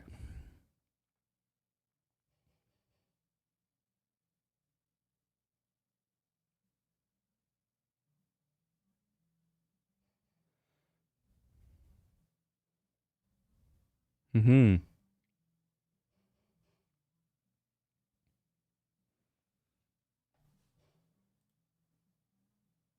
Doesn't mean much, though.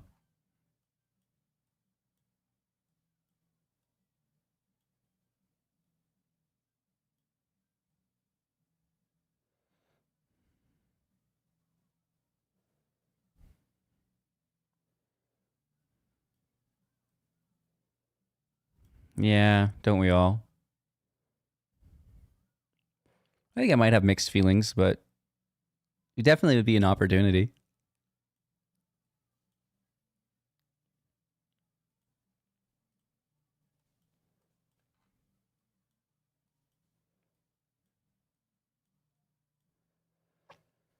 So yeah, I mean, we got some downside, but it's limited.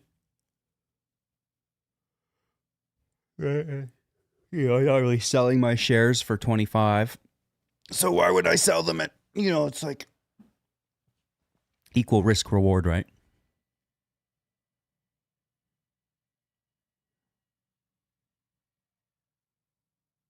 I'm looking for a bigger move than $2. Yeah, I mean,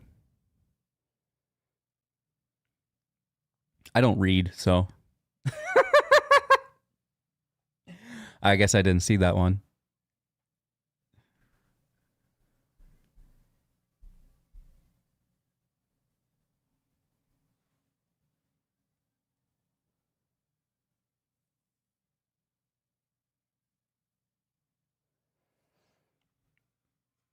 What is our short percent?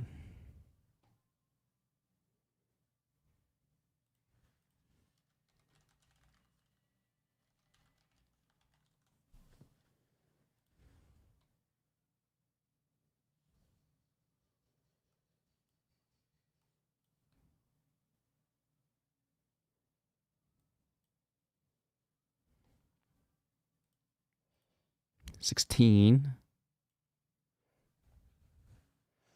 They're bragging on Amazon. Amazon's a good company.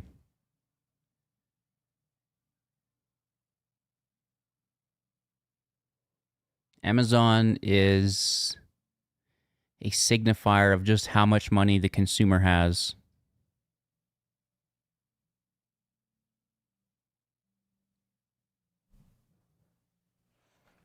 Right? All that Amazon money. It's all yours. And fake. Settle down.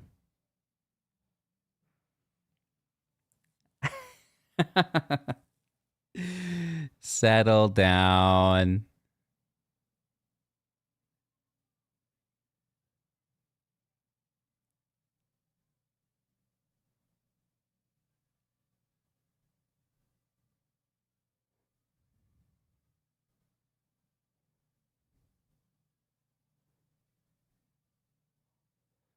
Why CBD just halted? No way. Up or down?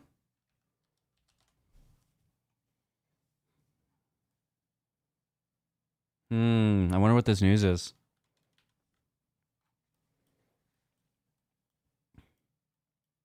It's always interesting when a company halts with news. It's probably really bad.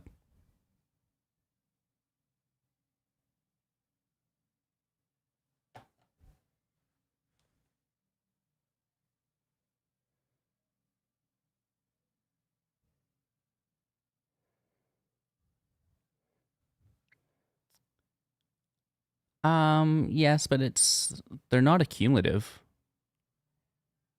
right?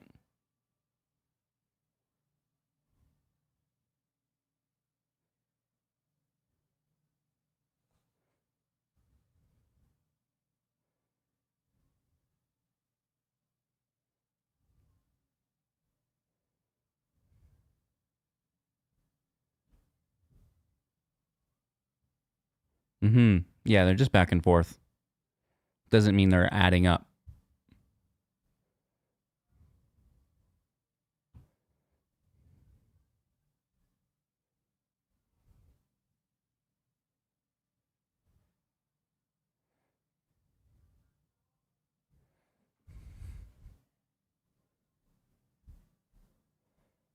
Not that it's like high frequency trading is still not great for us, right?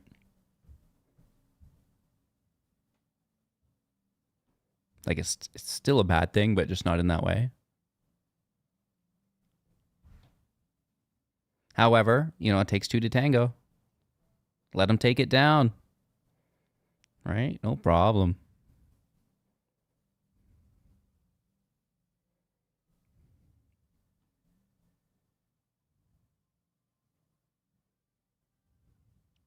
Yeah, but they do cover them.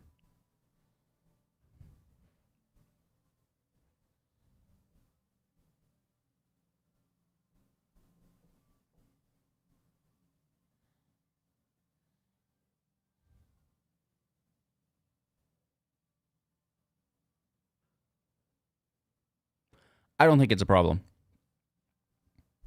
In fact, I encourage it.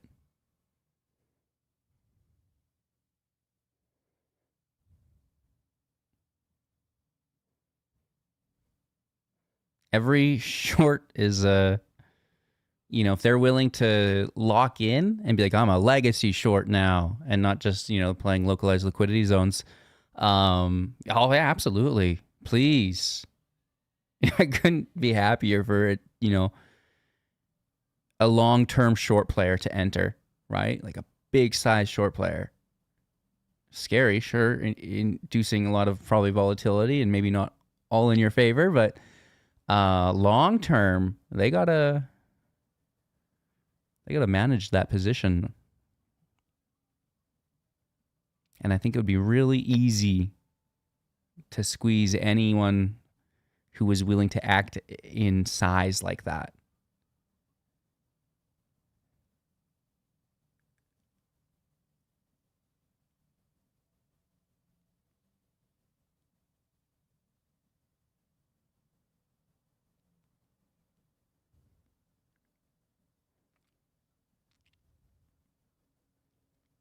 Well, yeah, I mean, it takes a long time to bury them. And they have to, be as dug in as you are. You need the shorts that are dug in like you are on the long side, right? You know how thinks yourself, oh, I'm never selling my GameStop. This is it. I love this. You want big shorts on the other side with that same attitude. They're like, no, GameStop's going to zero. Fuck these idiots. You know, those are the people you want, right? And just add them up. Please and thank you.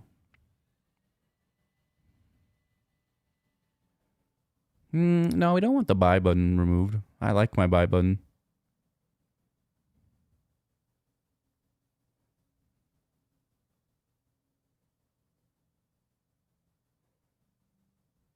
Because just like we're being held up from legacy shorts at $5 and under, right? In 5 years from now, we're going to be held up by legacy shorts at $25, right? They're not that way now, but we need to just entice them in bulk, right?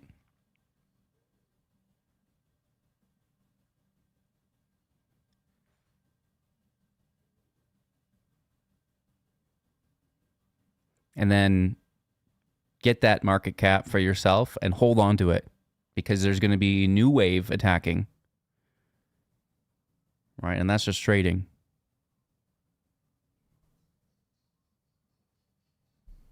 So I have no problem with any downside pressure. You know, the reality is if they could pull the lever to delete GameStop, they would have done it. It's still here, so no problem. Do your heart, do your worst. Like,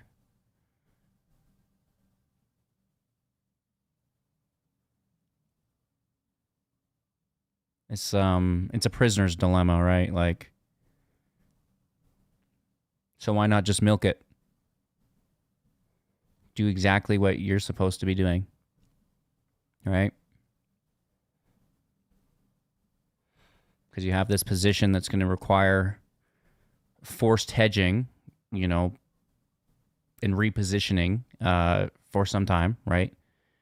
That's induced volume, right? That's volatility. You know, you can capitalize off that. So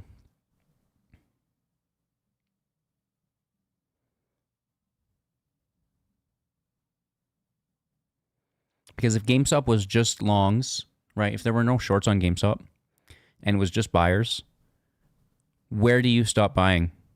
What price did the GameStop buyers go somewhere else? Or do you think they're all prepared to just be YOLOing in still, like, oh, here's, you know, my paycheck at $200 a share. Here's my paycheck at $300 a share. Thanks, GameStop. Good deal on your share price. I know, haha, yeah, of course it's worth that much. But in reality, where do the buyers dry up?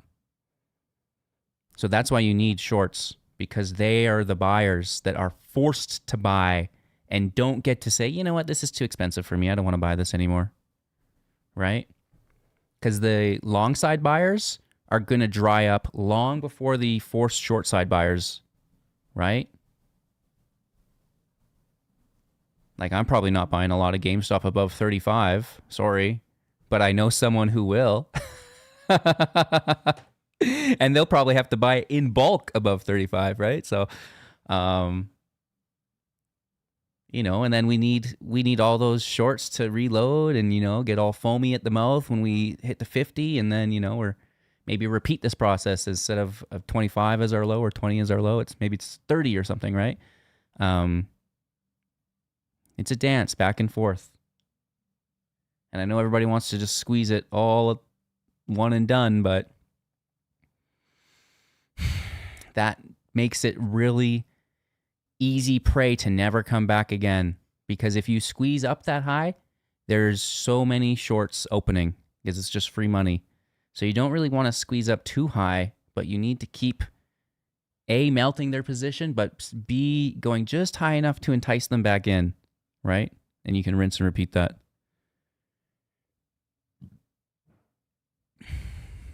As far as, you know, factual trading, like, I understand a lot of people are on the swaps and on like super legacy shorts, but I don't know. I just like to use the data that's actual, Because in reality, 16% is not terrible on a 10 billion company like this. So, um, and in theory, it's a little bit higher than because they're doing free float, but last time I checked, I don't think that like it's just insiders, right? It's not. I don't think minusing the computer shares, which were up this quarter. So I think in reality, it's a little bit higher than 16%. I don't know how much higher, but maybe 20 or something. I don't know. Ugh.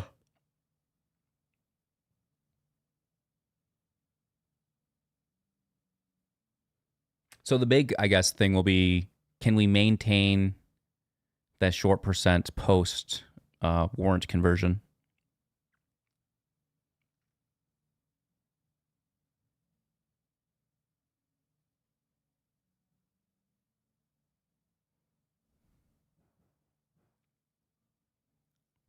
Do I make a good clown?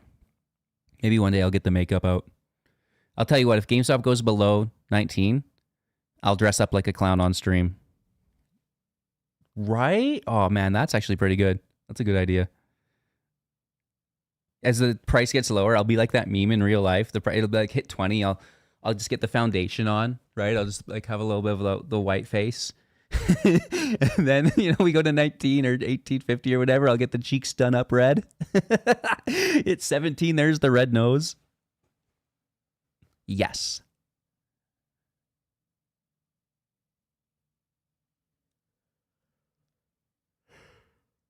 Oh my gosh.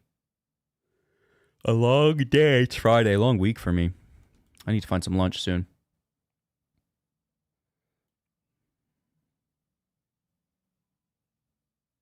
What level is this? Certainly seems to be holding up nicely.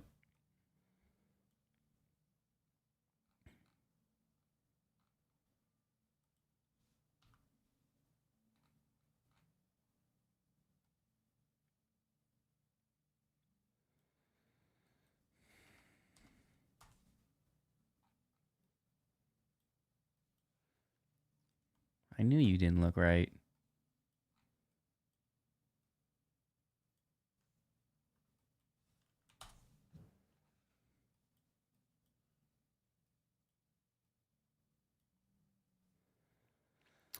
Yeah. Cheers. If you ever need anything, just yell it out. I'm sure someone will help. It's just getting started, too. Lots more to come.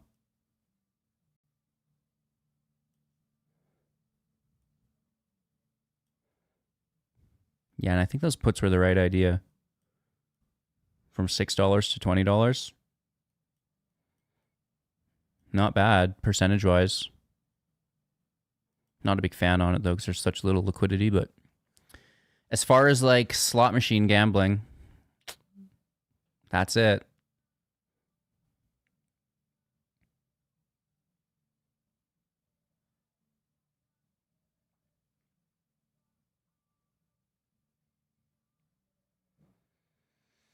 Yeah, maybe we'll do like it's free until we squeeze or something. I don't know. Maybe it's free forever. We'll see. Free for now. Free until at least we squeeze, right? I want to make sure everybody comes out a winner.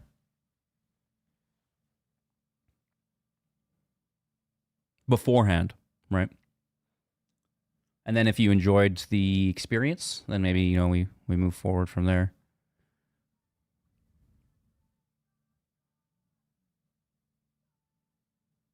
We'll see. I don't know.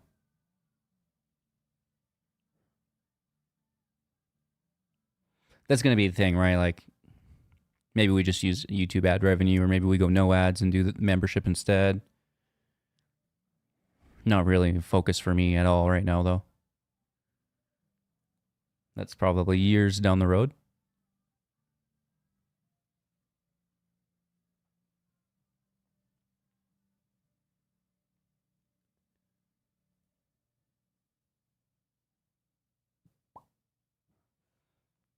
Any big power pack pulls? I mean, that's been really cooling off. Where's all the power pack hype?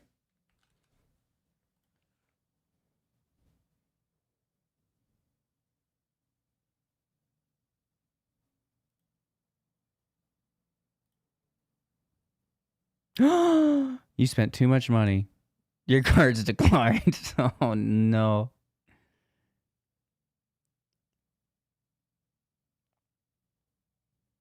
Uh-oh.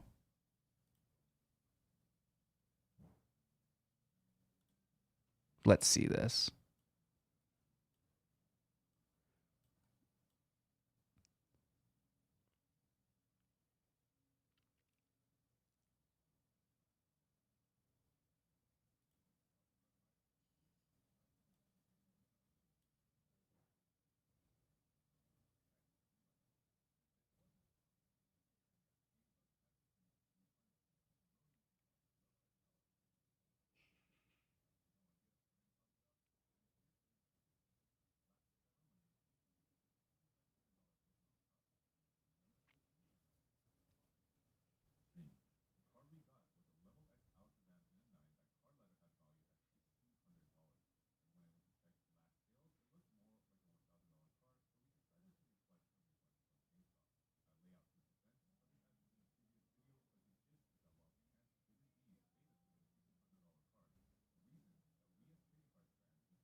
Perfect. Now that's how you make money.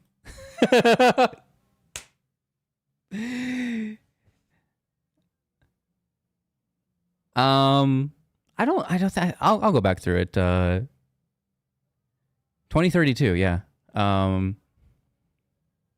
We got a couple of years. A lot of people don't want to admit it, but do you know how companies make money? By absolutely crushing their consumers. Sorry, it's not great. There's a reason Robinhood is doing so well for themselves, you know? It's not by being a good guy, you know? But I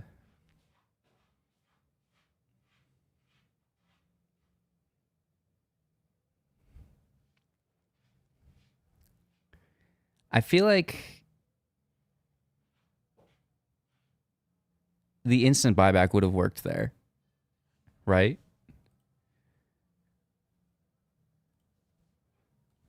Maybe let's get back into that.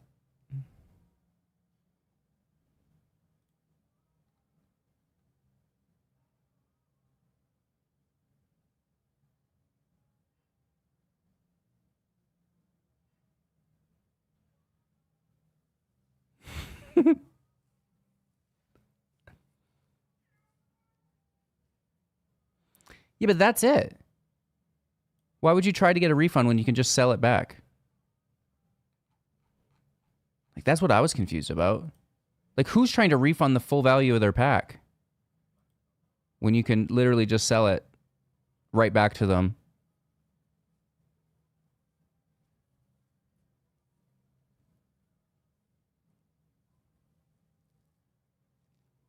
Hmm.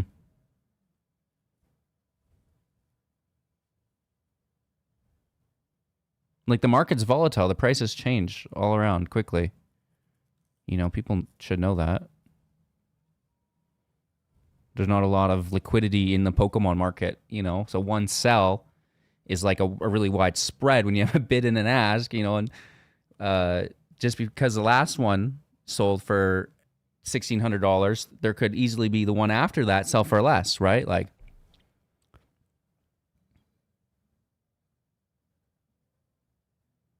so in reality, GameStop's buyback of $1,600 or $1,400 is way over the eBay listing of $200, right? Because they're like, oh man, this is a $200 card. What's it doing in here, right? But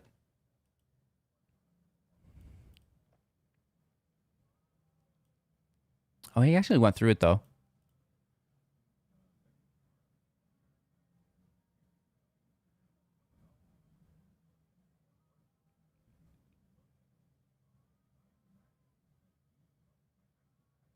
When you turn 10s, though. His was.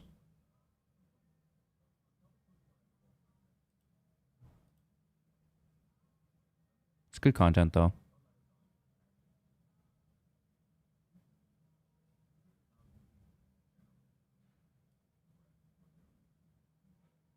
Yeah. A lot of it relies on volume. Like, we track Magic cards, right? So,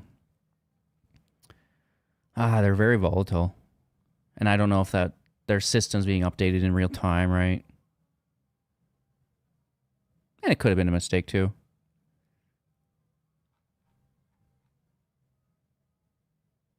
But I feel like it's all like it's done on the front end. So, like, you know, whenever they push an update, that's when they're using the value of the card from, right? And that's where the buyback is based off of as well. Because if it was a $200 card, you know, they're not going to offer you $1,400 for it, right? But at one point, it probably was.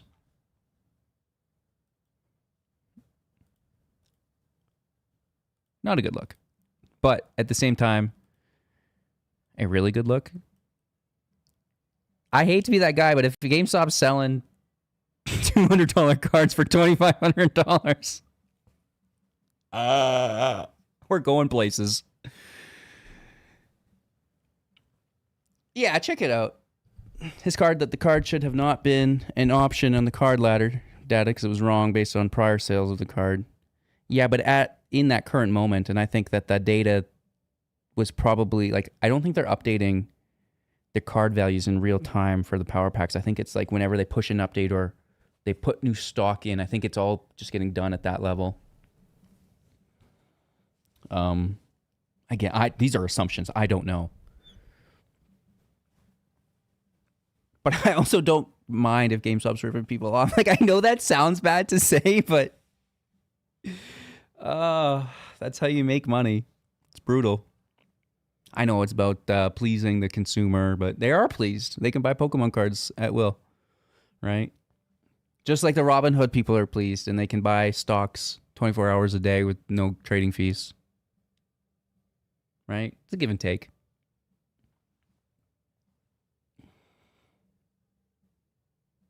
Oh, the market is so strong today.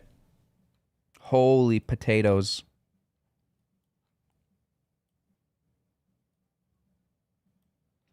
The 200 crossing VWAP, bullish continuation in the afternoon, finding that support off the 200. Oh, man, not even touching it either, right? It's beautiful.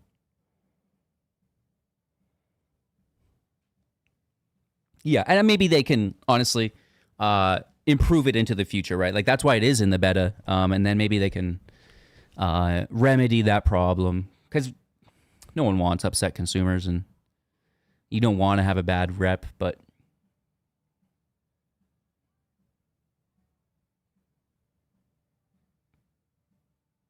that's why we're in the beta, right? So we can try to iron all those pain points out or whatever, right? So it's good. You know, the kid has ripped a ton of cards and encouraged other people to rip a ton of cards. I think his streams might be sponsored by GameStop themselves, which is amazing. And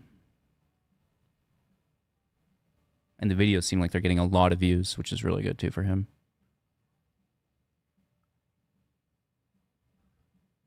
No trading next week? Into Christmas? Market's probably closed next week too, right? A couple days, I'd assume.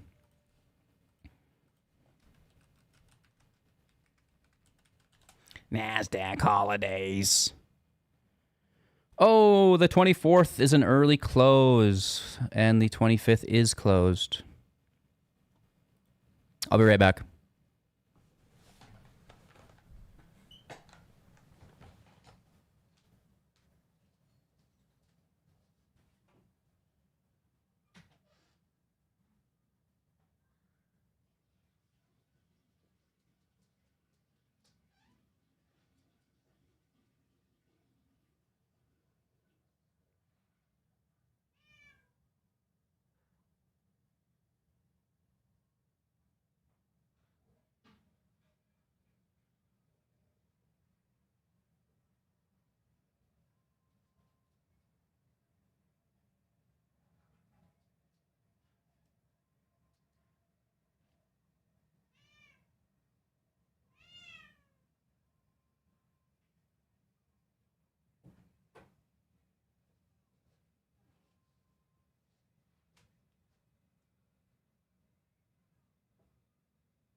Alrighty then.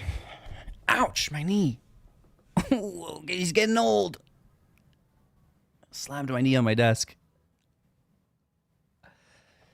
Any new developments? Or is it just Friday into oblivion? Hour and a half left. I got some lunch on. Next week's a slow week for Christmas. Make sure to do all your shopping at GameStop. Selling options is really good during holiday weeks. Theta. That's free Theta, baby. That's a day of Theta that there's no trading, you know? Price don't go up when it don't trade. But Theta still comes off. Getting? What are you on about now? Old. Ay, ay, ay. Yeah, I mean, day by day, right? It adds up. There's a dog at my house. My neighbor's dog that he doesn't take care of well, or just like really doesn't care about it as much as maybe I personally would. It's cold though. It's gonna be -30 tonight. The dog slept on my porch last night. I had to give it a blanket. You know?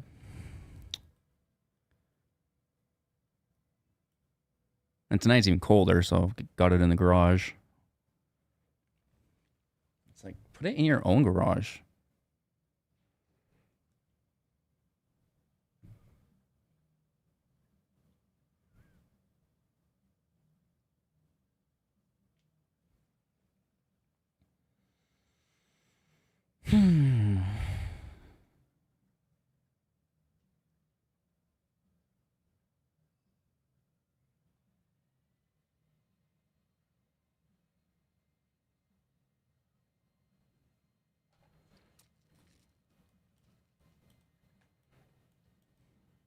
Margaret's so strong today.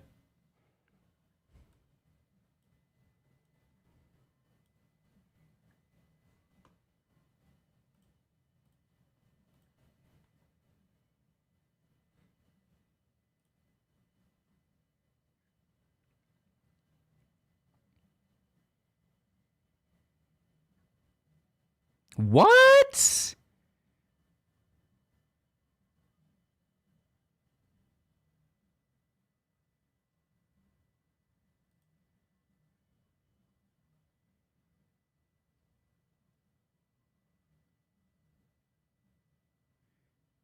Collector's Holdings. What is that?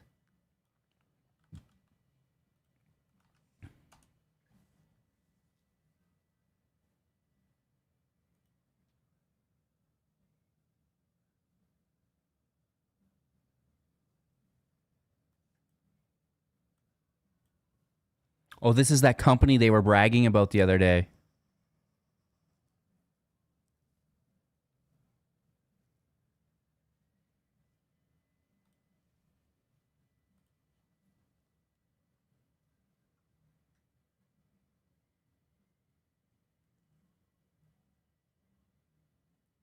I didn't realize they owned PSA.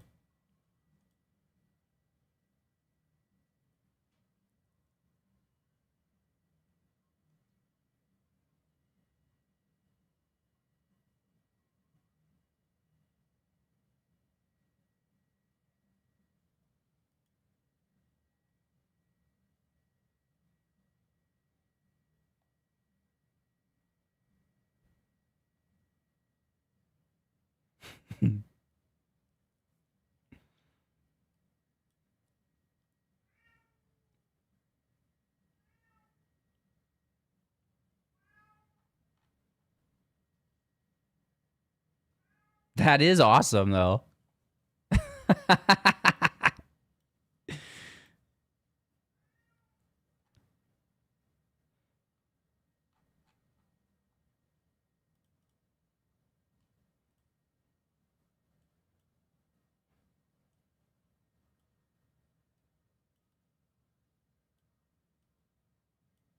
I think Collectors itself is a private company, though.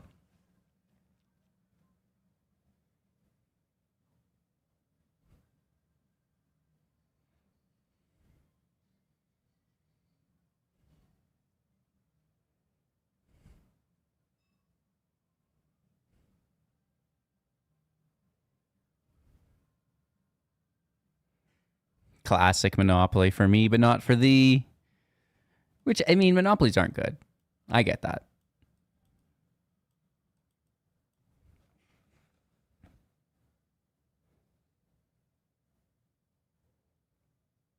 Backed by Cohen, which I'm not a fan of.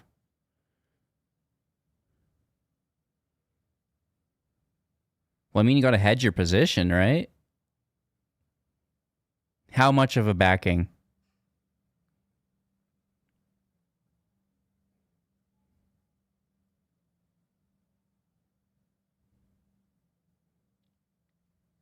Um, yeah, maybe we can try and back up to 2350. I don't know if that's what you describe as movement, but maybe a little bit. Well, Cohen and 72 were part of the original shorts, and they were like taunting, I guess, the community. Oh, trading's a tough game, don't you think, after the buy button got pulled or whatever. So it would be ironic, but really very much on par, you know, these. They're not that dug in. Like, money's money. You go where the money is. And it's not like, so he also owns the baseball team too, right? Like, you know, it's not like he's not involved in the sports scene, because a lot of the cards are, you know, baseball cards, right? So it makes sense, because a lot of those baseball cards are of players on his team, you know, playing his stadium or whatever, right? So I don't know. Kind of makes sense, I guess, right?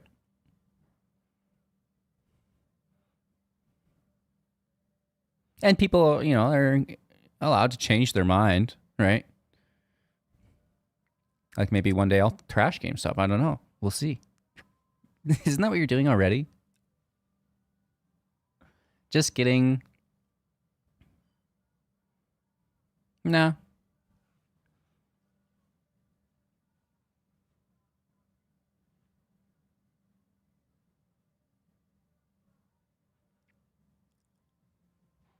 Like, I don't think PSA is going to dissolve the relationship. Like, it's profitable for them.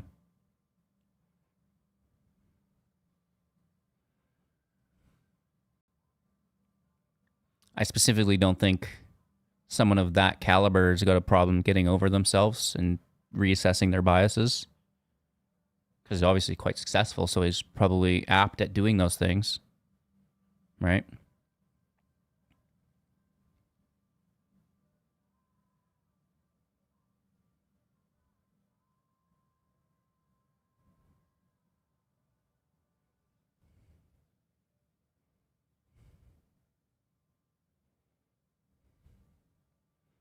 What's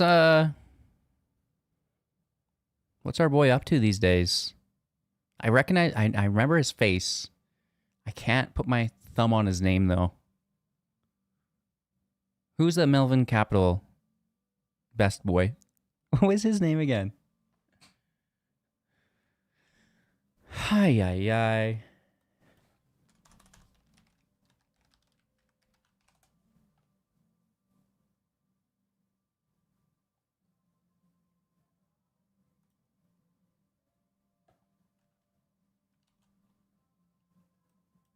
What's this guy's name?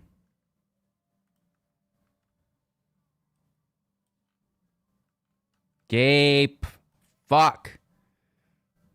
Mr. Pluty. Thank you.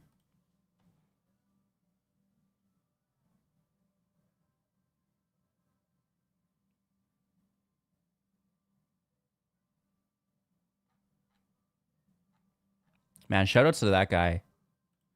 That's a lot of success at a young age.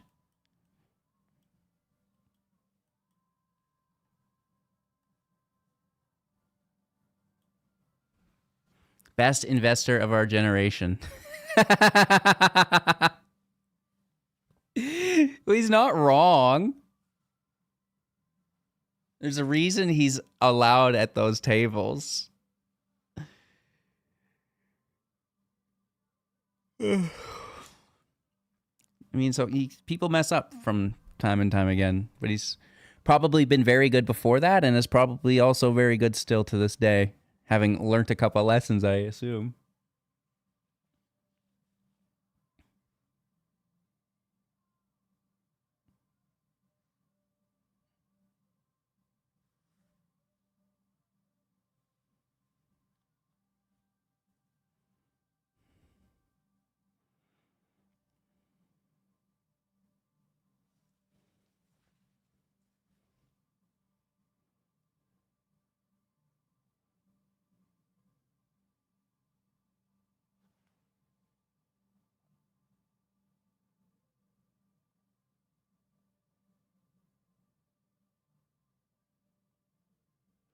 Yeah, I don't think a lot of these people get too upset.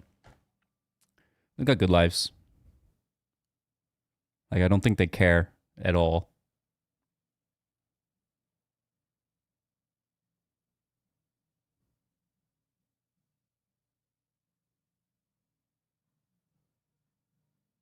Isn't Gabe back, though? With like a new fund?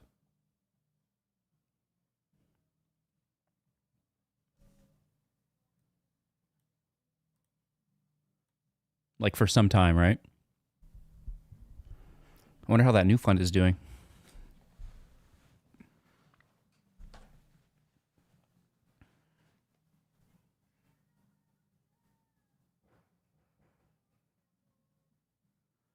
And even if the only thing that comes of GameStop is you learning the mechanics that led to the first squeeze and how to identify a volume imbalance in real time, it's literally everything they've wanted you not to know. Tailwood since 2020. Oh, he came back quick.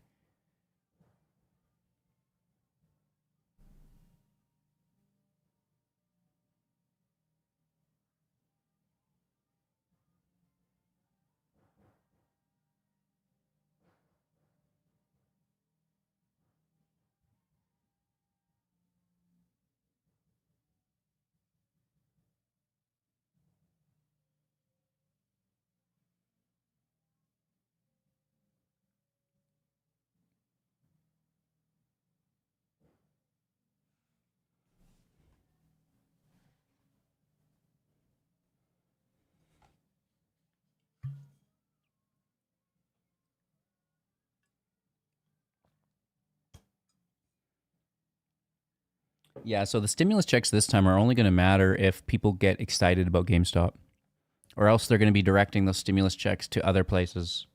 Because the general population is not really hyped up on GameStop. I don't know if you know this. It's like a niche group of people.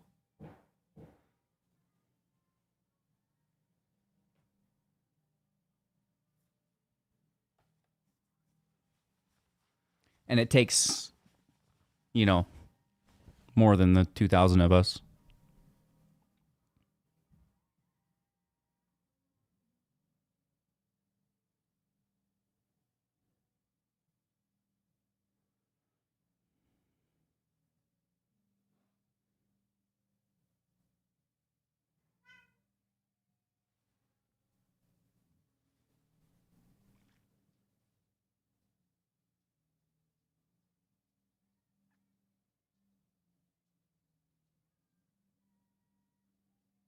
I thought they delayed it.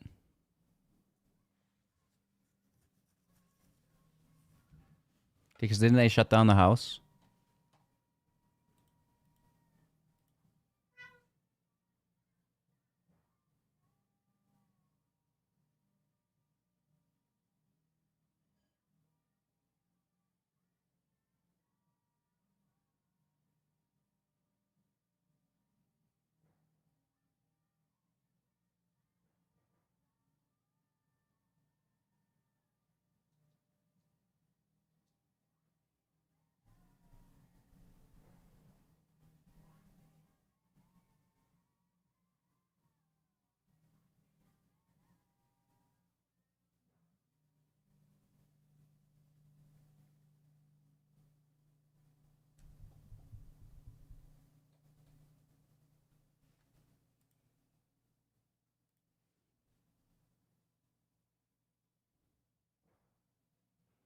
Yeah, it's not always though.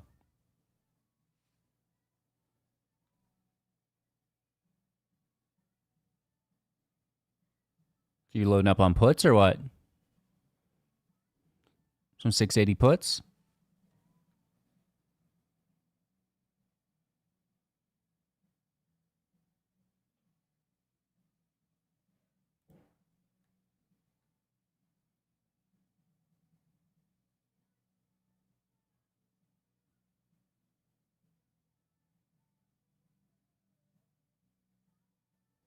Yeah, I see that they won't meet the deadline.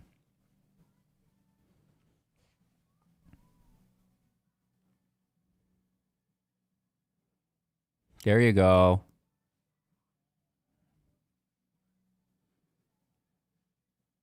It's good you had a nice year, homie.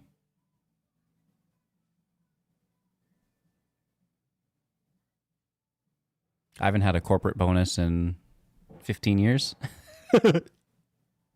Womp, womp, womp. It's a trade off, though, give and take.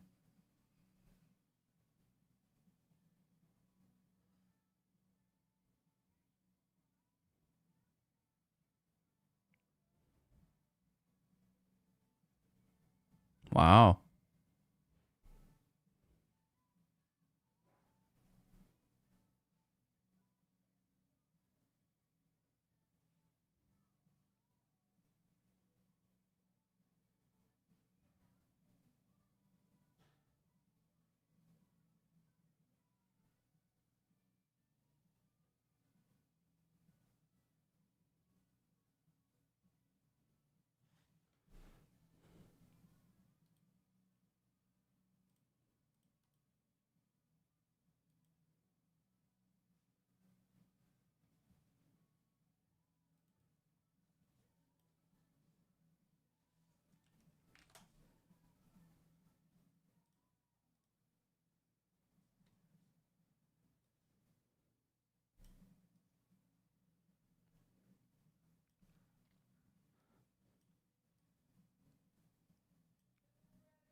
I'll be right back.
Oh, I've been muted this whole time. Dang.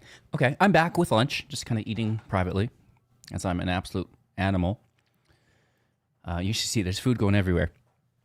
Appreciate the kind words.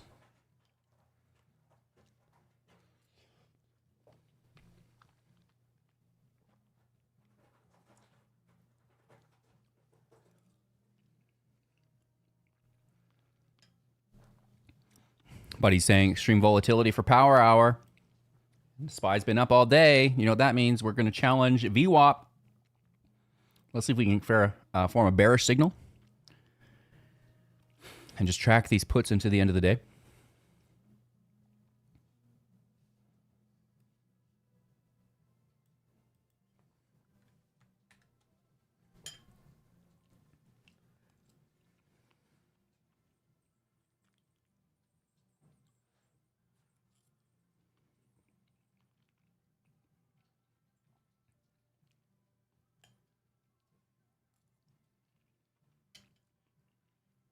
And then we can do our end of day wrap up maybe a little early today.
Can you hear her? Oh my God. That means you can hear my bowl clanging around too.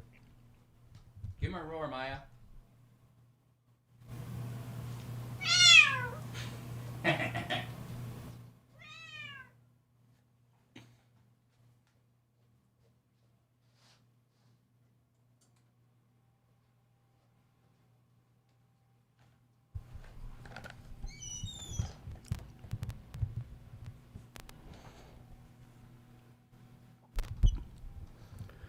Yeah, they're pretty nice as long as you own common shares, right? And then you're protected from a squeeze.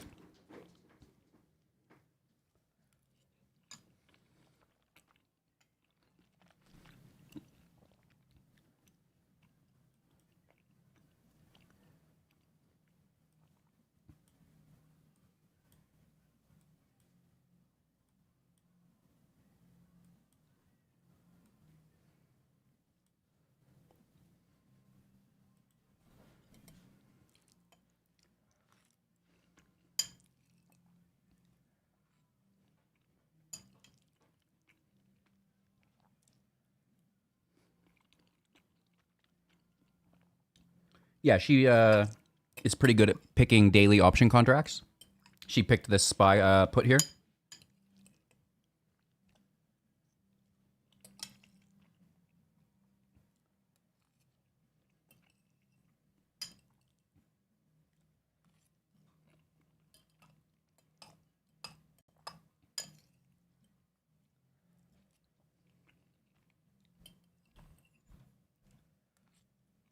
Nice play, Maya. See, look at that. 42 cents to 70. From a cat.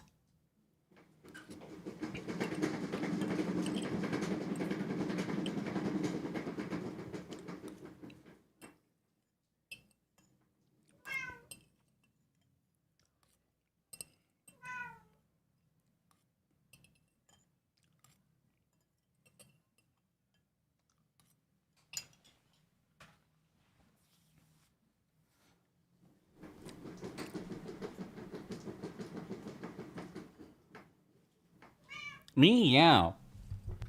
Sometimes you gotta meow back at her to get her to stop. I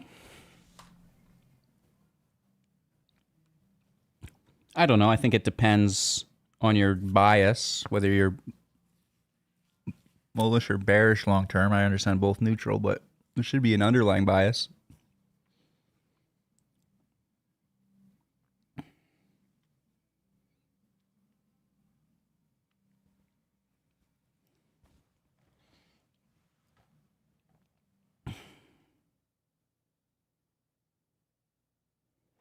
But more of a vertical call person at that point. Like I'd rather sell out of the money, buy in the money. She has been zooming, yeah.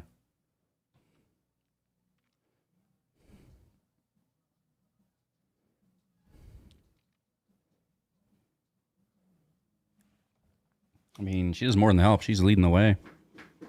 I don't do anything.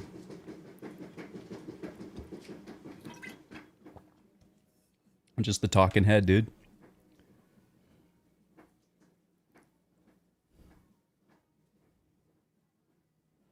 I used to. I do not anymore.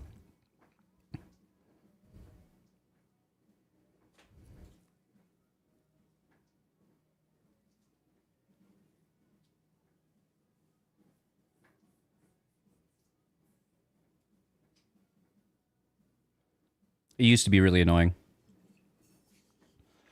Specifically if you're trying to sell cheap contracts. Like a lot of the contracts are worth nothing. And then it's like, damn, my trading fee is the whole premium.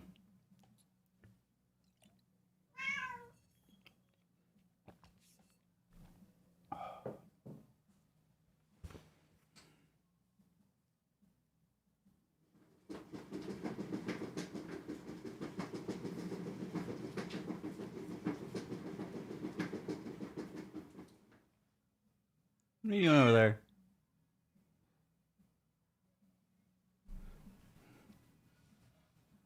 She says, don't sell, it'll pay.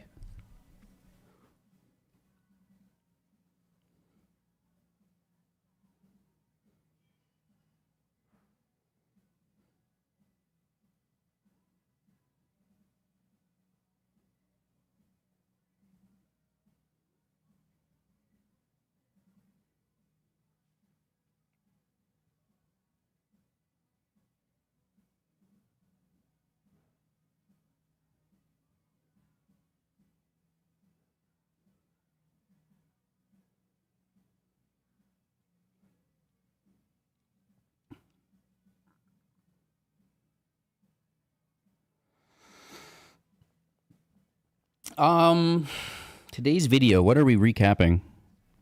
Oh, the carry trade. We'll share that carry trade info.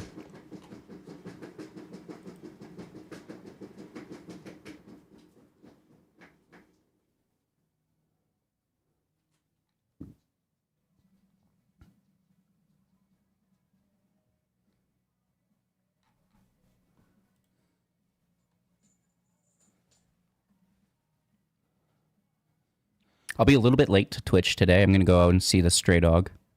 Give it some cuddles. Nice call, Maya. I told you. She said they'd pay, so. No, she said, I want to play. Oh, my bad. Sorry, Maya. You're talking about the trade. Does trading season ever end? Tolly's still here. Oh, man. You know who's here if Tolly's here. Maya's favorite person. Meow.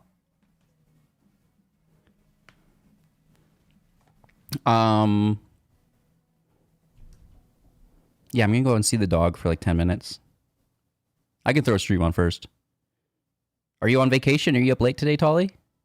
Play some Battlefield? Play some Magic?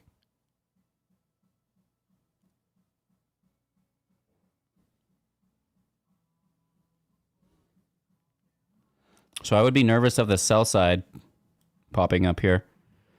A lot of support, but if you break through that, ooh-wee, these will print. But that'd be a good area to scale them out, right? It's a 70 cents area. Take the win if you got it. I'm on vacation until January 5th. Why'd you go to bed so early last night? You went to bed earlier last night than you do when you're working. Or you were just sneaking out of the house. You're going to see my mom again. Oh, you dirty dog.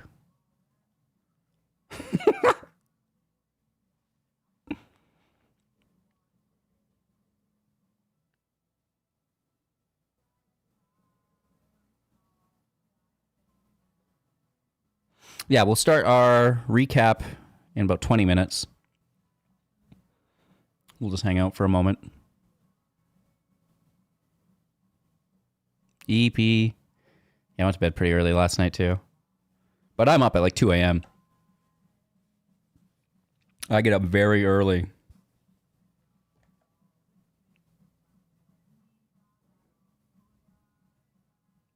Don't you?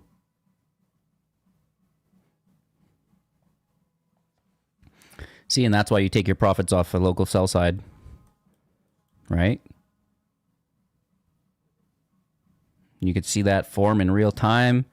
You had 2 minutes to take your profits at 68. It even went to 72, right?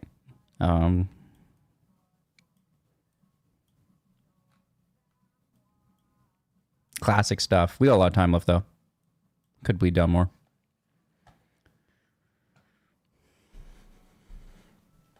Were you buying Magic cards this whole time you were gone? You were, weren't you? How many cards are you acquiring per hour on average? Because it's a number. It's definitely trackable. Interesting. AMC still has a massive market cap, so they'll just reverse split and bleed it and reverse split and bleed it.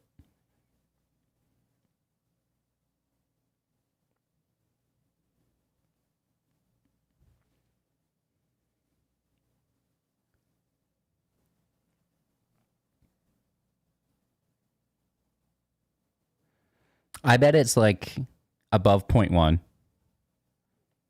Because you're obviously not buying cards every day, but you are buying cards every week.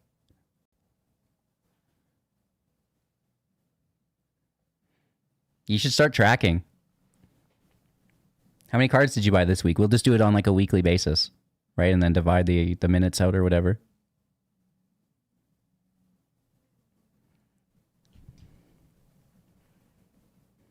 And then you'll know like whether you're having a good day or a bad day.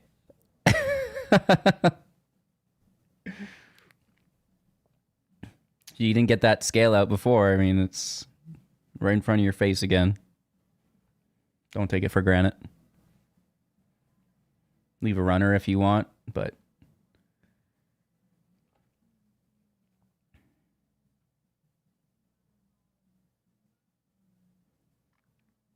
oh, you're going long term. Nice. 20,000 hours. Oh my god. I should see how much time I have on GameStop chart. Jesus Christ.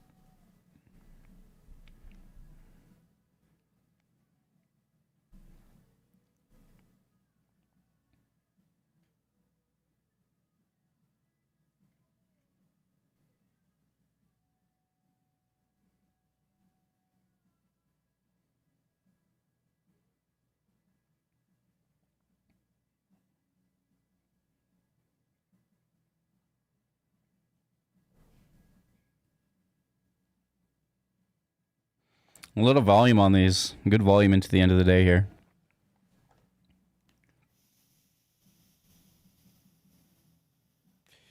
.5 per hour? Whoa.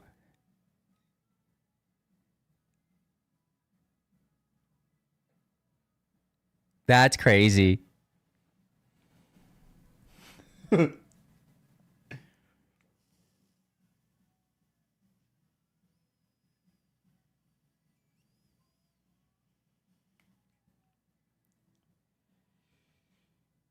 A man on a mission, truly.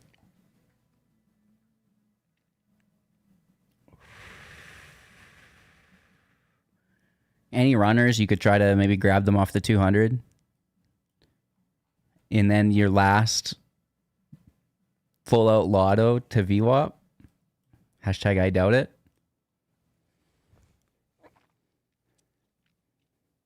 I even doubt the 200 a little bit, but we'll see.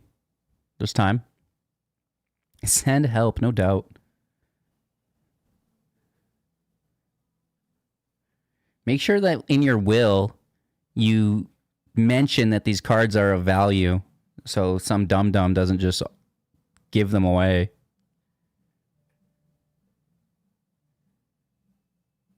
Truly. And while we're on the topic of your will, I like Magic. I'll keep carrying your collection, I promise. I won't sell it. I'll keep building it. And in your memory, I'll continue its expansion rate. 3 cards per 5 hours. Out of respect.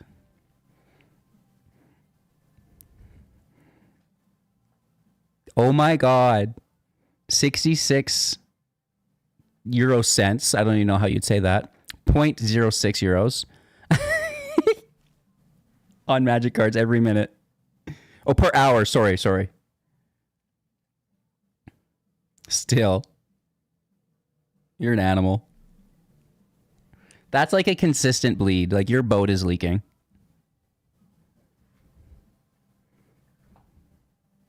Ooh. Now we're talking ROI. I like that.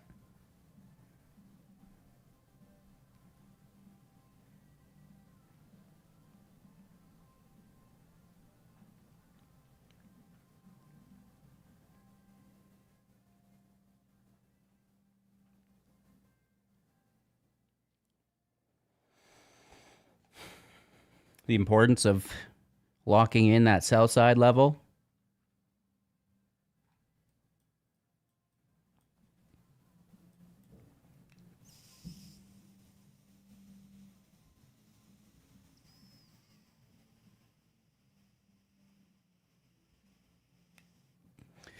Right? Like, oh Maya, please not on my computer. Please go on the bed. Good girl. On the bed. Good girl. Right there. Oh, lovely cat throw up. I'll be right back.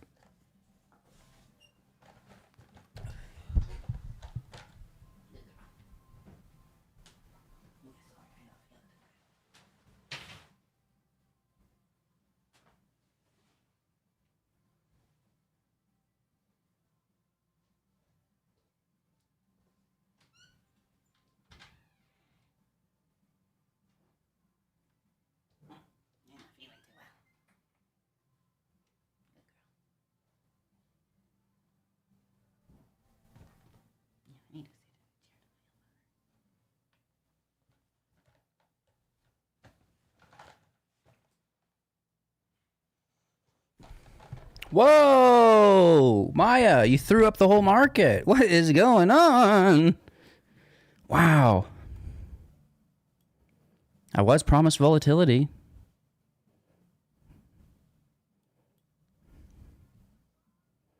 Again, if you had any left, this is your level. Take some. And then maybe, like I said, fuck, I doubt it. This is already probably a pretty good win. All right, again, finding support here. As expected.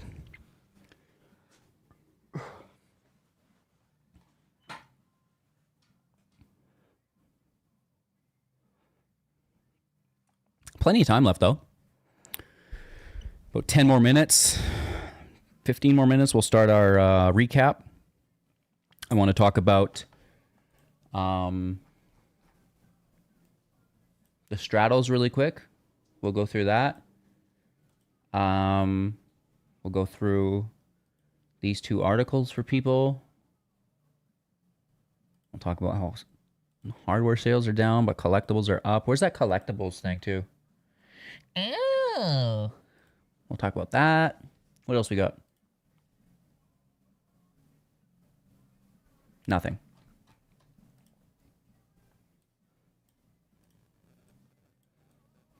We'll start incorporating Maya into all our videos. Yeah, this is nice. 0.42 to 0.81. Beautiful. It's up almost 100%.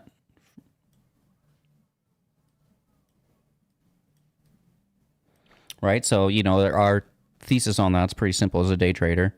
SPY up all day, retrace back to VWAP, right? Volume weighted average is typically where it belongs.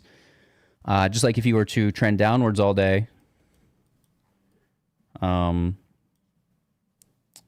was a little late here, but retrace to VWAP. Downwards all day, retrace to VWAP. Even when we close back to it, right?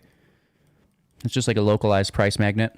Really what its value is truly.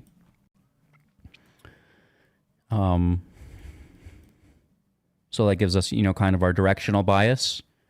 Plus we have our, you know, monthly OPEX, which is, you know, a little bit of additional volatility. And, well, the risk reward is really good.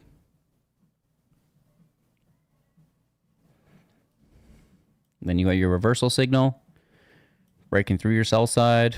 If this 200 blows out, by golly. Still some time too.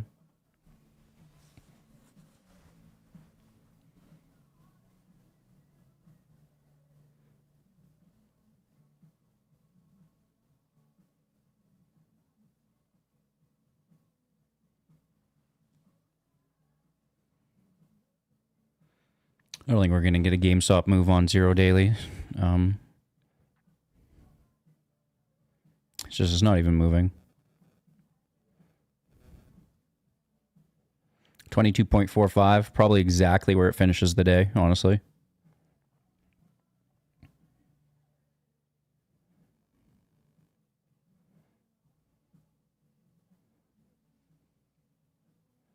Good news is, technically speaking, you know, we're finding support on that, the 200 or whatever it is. I should probably label that.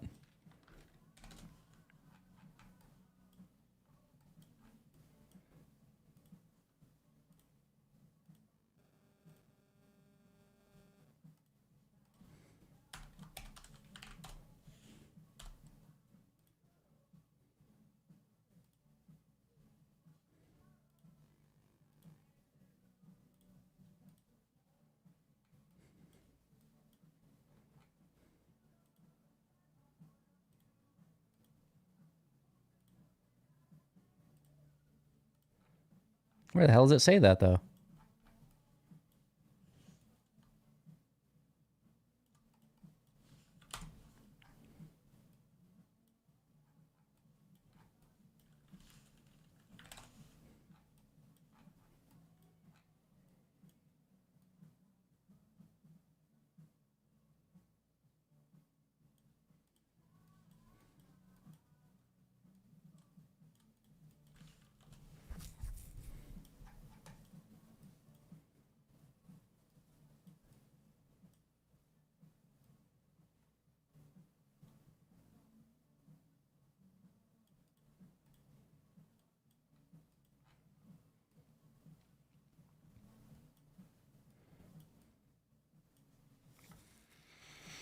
Mm-hmm.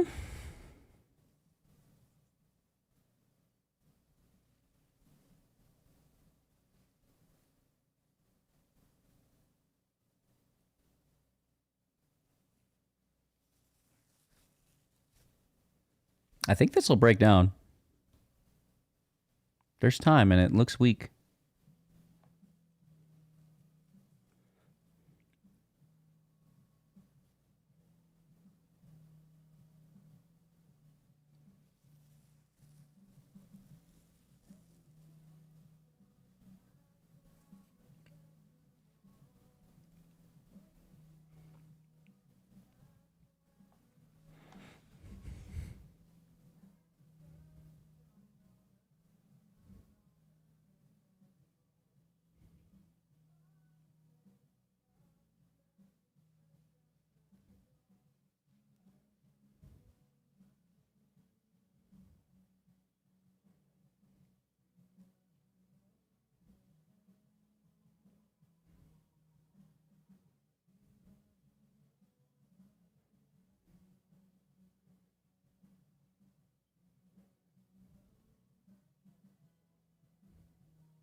You broke down? Yeah. That's okay.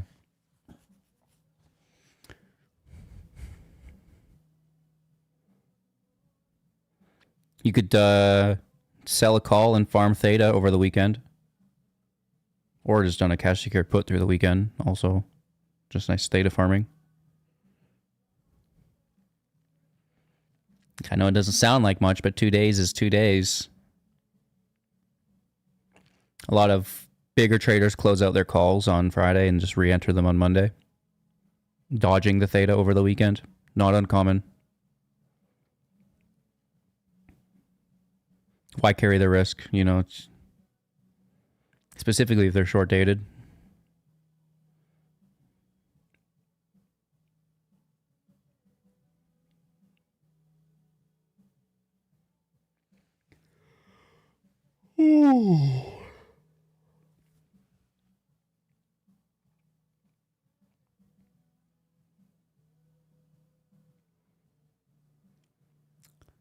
Yeah,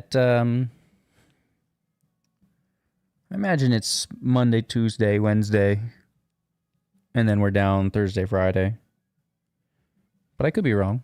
Maybe it goes the other way. Maybe it's just all up. Who knows? I think the movements will be pretty small, though.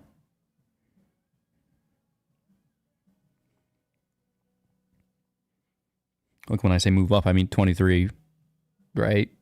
It's not, not too far away.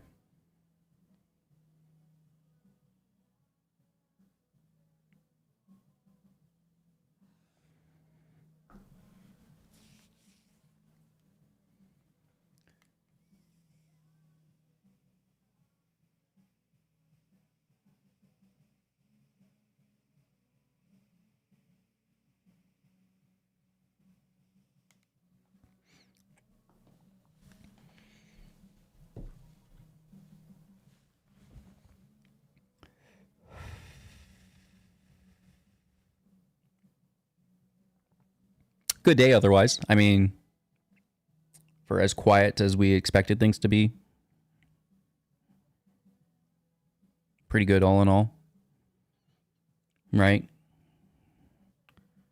Still holding on to our levels that we gave yesterday.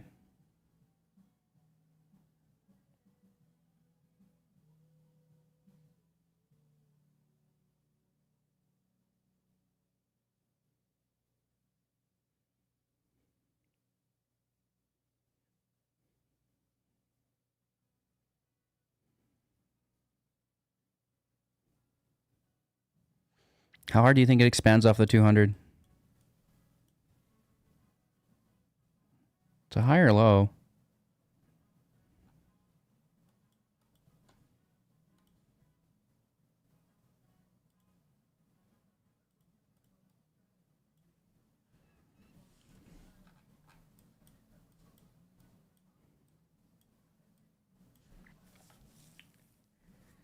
Somehow I doubt we break that.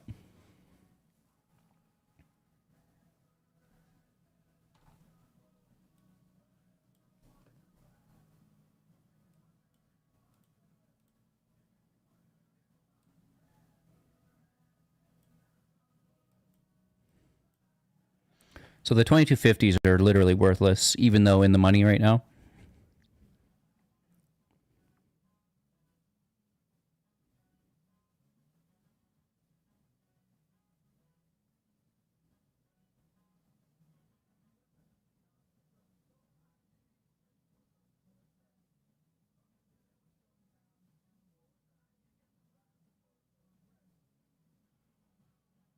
Just like a power nap before I have to record. I'm so tired today. All right. Hey, Maya, should we get on with it? She's like, you're recording? I'm going to run on my wheel.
All right, let's do this thing.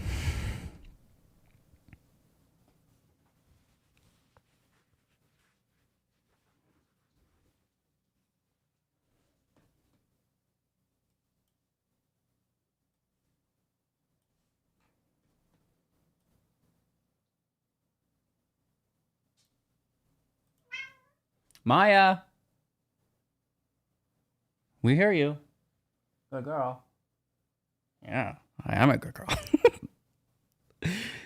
Welcome back, ladies and gentlemen. I hope you're having a fantastic day, and thank you for taking the time to join me on this daily GameStop recap. We had the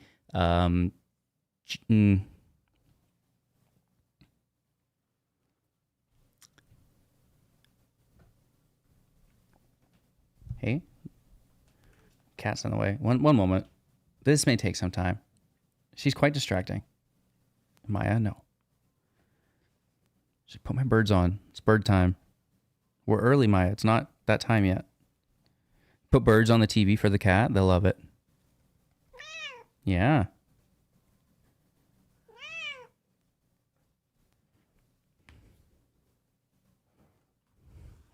Maya, we got to do this with or without you. So you'll do it with me then. Okay, where's my mouse? Okay. Welcome back, ladies and gentlemen. Thank you all so much for taking the time to join me on this daily GameStop recap, where was the last... Some days are better than others. It's going to be a long one. We'll start off saying that it was Friday, right? So we're trending into Max Payne. That's good. And finishing above it is quite nice. Should we just go to all? And this can go down.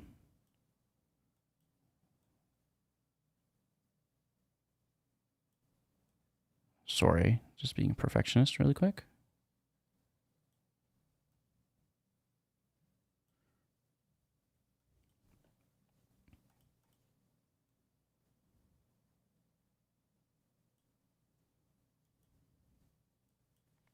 Cool. We'll get it eventually. Welcome back, ladies and gentlemen. Thank you all so much for taking the time to stop by for this daily GameStop review video, in which we'll break down our technical analysis, starting on these shorter time frames, moving out until the longer ones, also going through any specific macro events that are coming forth, articles, you name it, right? And today we actually had the Bank of Japan increase their interest rate. A lot of people saying, oh, the market crash. Maybe, I could be a little bit uneducated on that, and, what greater thing to do with that ignorance is to try to alleviate some of it. And, well, we've got for you all today an in-depth article going through, the carry trade, proving first that it exists, right? And then going through, a little bit of the specifics of it with, our individual carry trade, right, between the USD and JPY. So some things to definitely go through here. It's a lot, nothing that we can cover in one video. Go through it, read it for yourself. My comprehension on this topic isn't very good, right? So, I've read through it, I understand the basics of it, where they're using FX swaps to switch the currencies and then using that currency for something else. I guess the part that I don't necessarily super agree with is the fact that people think that it's going to cause a sharp unwind, which it appears the data does support, so that's on me. But, you're borrowing money and now it's up to not even a 1% interest rate on the other side. But our market is up so much more than any of that. So I'm curious how they would not be able to pay back that with said gains that they've incurred in our market, right? Because they're taking, that and reinvesting it here. So unless our market crashes, I don't think that it's that big of a problem. But again, you're going to let me know in the comments. Obviously, you're a little bit better versed in all of this than myself, I assume. Of course, we'll have the articles linked in the Discord if you're interested in those. Of course, you can join this for free, going through everything GameStop related. And then moving on, so everybody's like, oh, the market's going to crash, the carry trade. Well, the market is way up today, right? So classic, irrationality within the market, I guess. However, it's to be expected that the majority of people are incorrect at this point in time, as they often are. And when you see a whole bunch of people, yelling the same thing, take a step back, right? And then just watch, right? And more times than not, you'll see an inverse relationship to what the majority say and what actually happens, right? I mean, that is what it is, but, I get things wrong all the time too, right? I'm no different. I'm in that group with all of you. So maybe not. Again, you're a genius. Yesterday, we talked about the sale of a straddle for GameStop because we have basically a ginormous call wall at 25, right? On our OPEX next month, and then a lot of support at 22, at 20. So I think an at-the-money straddle remains a very, very good play. We can pull that up here and take a look at everything, right? So, you're going to be profitable as long as you're above, 1965, which I don't think we're going below, as well as below, that 2450, which I'm pretty positive we're not going above it. And of course, if we do, these, are hedged with your common shares as well, right? So a good way to farm some premium. On that note, it's the holidays next week, right? So we've got a half day. We have an off day, which still is theta decay. Those days still happen, even though the stock's not trading. So it's a really good time to be selling those contracts if you wanted. Now, today we have Max Payne at 22. We are above that to close out the day at 22.4. The 22.5 is probably not finishing in the money, but even if they do, how many people are exercising them unless they're a little bit deeper in the money, right? So we would expect, the 20s down to exercise, or at least, a majority of them. And then ones a little bit closer to the money, probably not so much, right? Probably just taking their profits. On that note, yesterday we left off saying that, okay, we have on our technical analysis side of things, a reversal signal, right? And then we're pairing that with a key level breakout, which is the 200, right? It does its thing. It fills the gap. Beautiful. We begged people to take profits, just like we always do. And now we're retracing. We're doing a trend retracement. So, it's not necessarily the 200. It's not necessarily the 21, but the 50 is grabbing us really nicely here. So hopefully that can hold. We can reclaim the 200, and we'll just jump back here on the intraday time frame.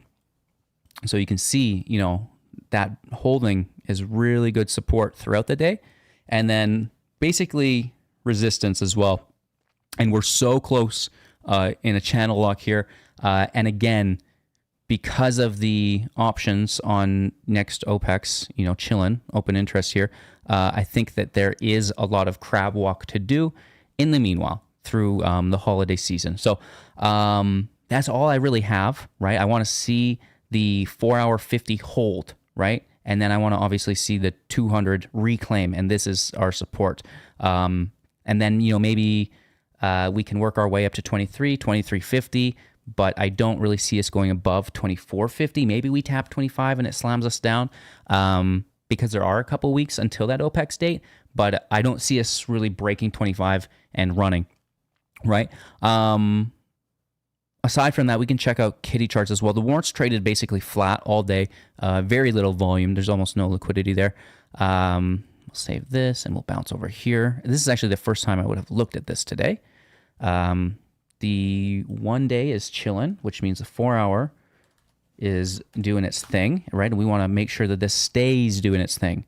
So if we have any more downs, that's not good. But as noted, I think we're bouncing off that support. I think that 4-hour 50 is our support, so there shouldn't be any more downs. And next week, we can, kind of make a run at a reversal here, right? So these converging, we want the pink and the blue to diverge across from each other while coming back to our smooth PMO line here, right? To get that cross, just like we would have here, right? Things were kind of choppy, but eventually, we did get it. And then that's going to set up the 1 day for at least a little bit of confirmation, right? Because if that was to break down, then this would obviously trend after it, and then we've got a false reversal on the 1 day because the 4 hour just couldn't hold, right? So we're still waiting for all of that. The RSI is chilling, at least on the 4 hours. The 1 day, you know, basically the same thing. So, yeah, I'm not really overly long on the stock. I'm not overly short on the stock, very much neutral, which again is why we're recommending those straddles. If you're curious about that, if you don't know anything about them, well, you can go read about them in chapter 20 of Options as a Strategic Investment. It's 16 pages. You can do it. It's free. What is typically a $100 book you can find online. Imagine that as a PDF, so you can just scroll through it at your leisure. A lot of really good chapters here for everybody who wants to kind of increase their understanding of options at large. So anything else to talk about today? Oh, there was this investigation into Collectors Holding, who owns PSA, right? They're saying, hey, you know, you can't keep acquiring these grading companies because you're a monopoly, right? So that's like really aggressive, and I love when people care about us, right? That's interesting. Again, monopolies aren't great. I understand that, you know, right? There's a reason we don't like them, but of all the monopolies to care about, right? You're going after trading card monopolies? That's awesome, man. So Supersonic doing its thing, right? You know, LOL. Classic stuff. The market, you know, having an inverse reaction to the hive mind. Today, locking out a lot of calls, right? These 23s out of the money. There's like thousands of them that have been loaded. You know, it's not like they loaded thousands of these today at $1 or 1 cent contracts today, but they were loaded, you know, obviously when they're more expensive, which is a bit of a bummer. Always is, and you know that's why we like to buy them in the money if we can, if we're a buyer, right? If we're selling, you know, at the money and above, always. Yeah, so just chilling, and I don't think we're gonna get much until this massive wall is shed. Like there is 74,000 calls here. That's a lot of juice. So you know, let's deal with this, move forward. At which point, you know, maybe then we can have some downwards pressure alleviated and we can move forward. Hardware sales reached 35-year low as prices soar. Computer components are expensive, and they're even reducing the amount of consumer available electronic components, right? So we see, you know, some RAM manufacturers pulling back, SSD manufacturers pulling back, and even this weekend, I think NVIDIA said they're going to reduce you know, their retail or consumer-based products. So really just they're focusing on data centers. iRobot for the win. Does not bode well for GameStop, obviously, as they sell a lot of that hardware. Switch 2 just came out, which is great. That's going to continue to have tailwinds for us. And the pivot to collectibles, you know, is really going to help us survive and weather this storm, right? But nonetheless, you know, we like to make sure that we're being aware of everything, right? So this is not good, okay? Again, this is good, right? Read up on whatever chapter interests you. That's going to be a cool thing to have around. And then if you want to really understand the carry trade better than I'm sure anyone could explain it to you, we've got, you know, some write-ups here to go through that. And yeah. Just another successful week for GameStop. Oh, join the Discord, right? Have we advertised that? If you ever have any questions in real time, you know, we're sharing our analysis, and here's the link for the book and etc. So jump in there as well if you're not. TA-wise, you know, we're doing exactly what we had expected in the last video. You know, we mentioned our 4-hour chart, which I'm a big fan of. Reversal signal, key level breakout. You know, let's see if we can hold that, right? Hold this support, hold this support. Eventually we did lose it, which is unfortunate, but again, reversing back bullishly so fast, and post earnings drop like this, typically you expect a slower and more consistent or a longer term bleed down before that momentum really picks up. And it was fast, you know, so that's I think an overall show of strength. But again, you know, we're going to have to wait and see, take it as is. The 4-hour looks kind of sketchy, but because we're on support, I think it's probably as bad as it's going to get. And next week should, maybe, dare I say, another leg up if we're really lucky. But I do expect some resistance here at the 1-day 200, as well as this potential downtrend, which we see on our 1-day. Right, so we have this downtrend, which we'll have to break out of, and we have also our 1-day 200 here, and I guess a inefficiency in liquidity from the earnings gap still, because there's not been much trading in that area, right? Like this was just a quick in and out. This was literally a right through, so definitely an area to revisit here for possible rejection if we do, see some price improvement next week, right? So aside from that, if you have any questions, let me know in the comments below, in the Discord. Have an absolute fantastic weekend and holiday season. Thank you all so much for joining me and being a part of this. Appreciate you. Leave a like, subscribe to the channel. We're live on YouTube every weekday this December, and if things pick up and we get 100 viewers, that's what we want to accomplish, then I'll go all year long, right? We'll do all the way until next December, and probably at that point, I imagine it would be much more successful than 100 people, and we'll just maybe make a career of it, right? So thank you again. Cheers. Happy holidays. Drive safe. Take care of yourselves, and we'll see you soon in the next. Dun-dun-dun-dun-dun-dun-dun. Did you hear about Houston Wade? I don't know who that is. There will be a link on Discord. Yes. You can do it. Unlike HGG, who can't read. Yes, 16 pages was so much for me. I did read that whole thing earlier, I'll have you know. I did it silently, though. Reading it out loud is just the worst, because now it's my pronunciation as well. I'm continually fighting with. As well as just any other general speech impediments, right? I don't know where you're getting your thick.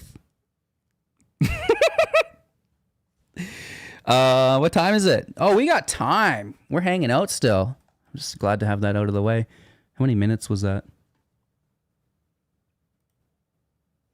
13 minutes. Good enough. Good enough.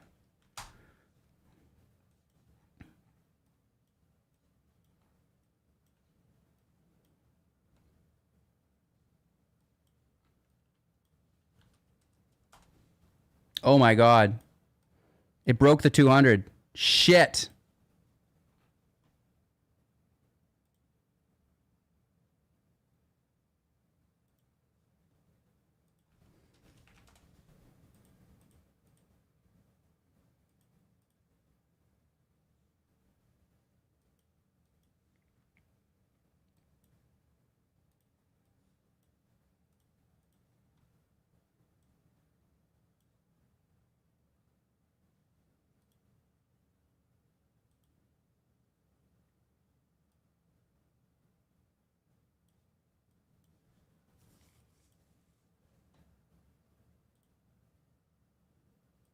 I think it was 680s.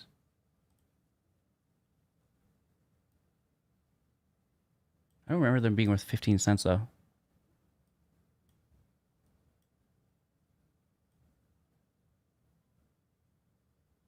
Either way, this is it. That's what, I try to hunt. I just took the chart away because we were doing a recording, but that end of day volatility. And then we mentioned that how you're going to trend back to VWAP. We literally talked about that. End of day, trend back to VWAP. Massive opportunity. 20 cents to 70 cents. Beautiful.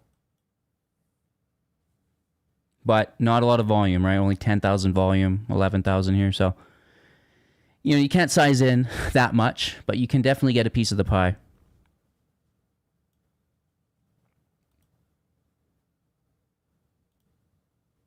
I think we were looking at these 681s actually, because I remember that 42 cents.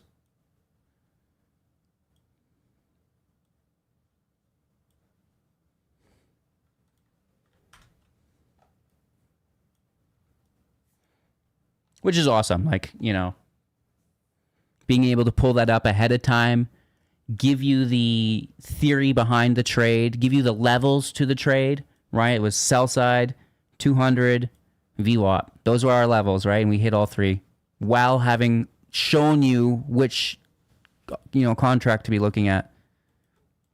That's pretty good guidance. That's as good as it gets, I'll be honest. Who else is able to do that in real time? Probably a lot of people. If I can do it, anyone can. It's true.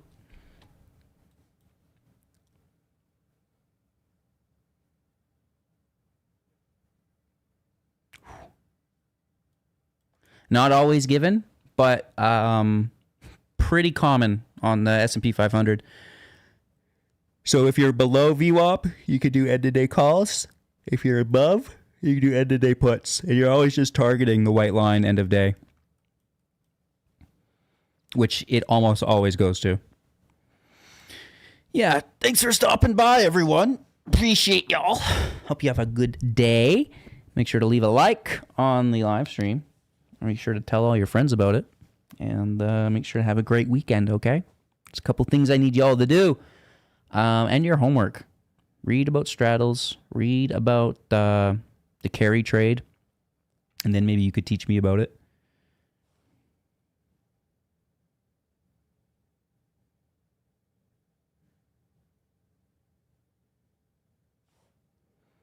Mm-hmm. And then I think we're basically done our day here. We got just a few minutes left. I don't think GameStop's going to be doing much about it. Anything?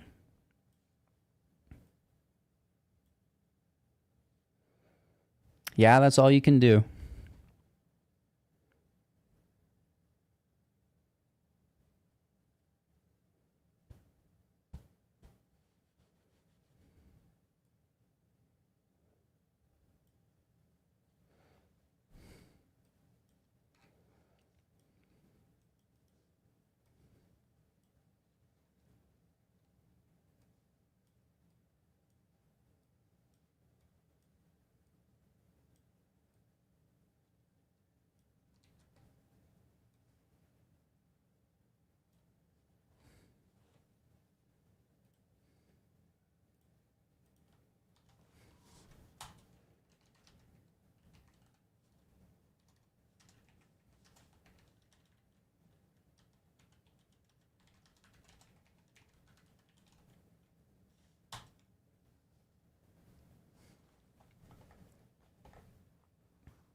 Any questions before I call it a weekend here? I'll give you guys the Discord link.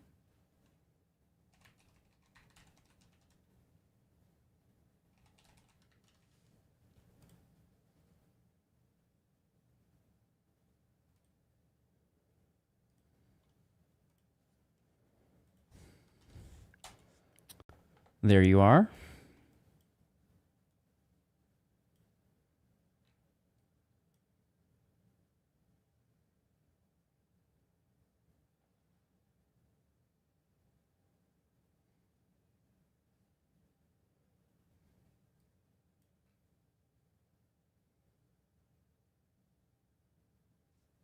Mm-hmm. No.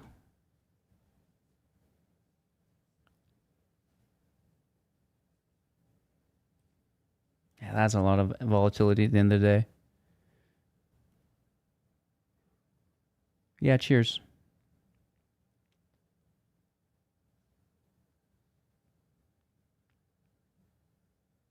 Wow. Look at that.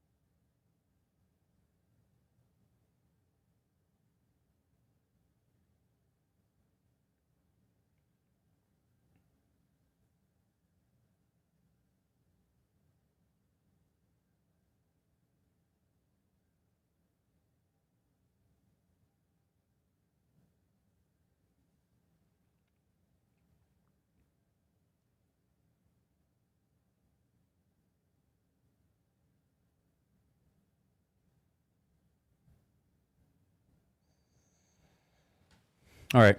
You guys take care of yourselves. I'll see you next week.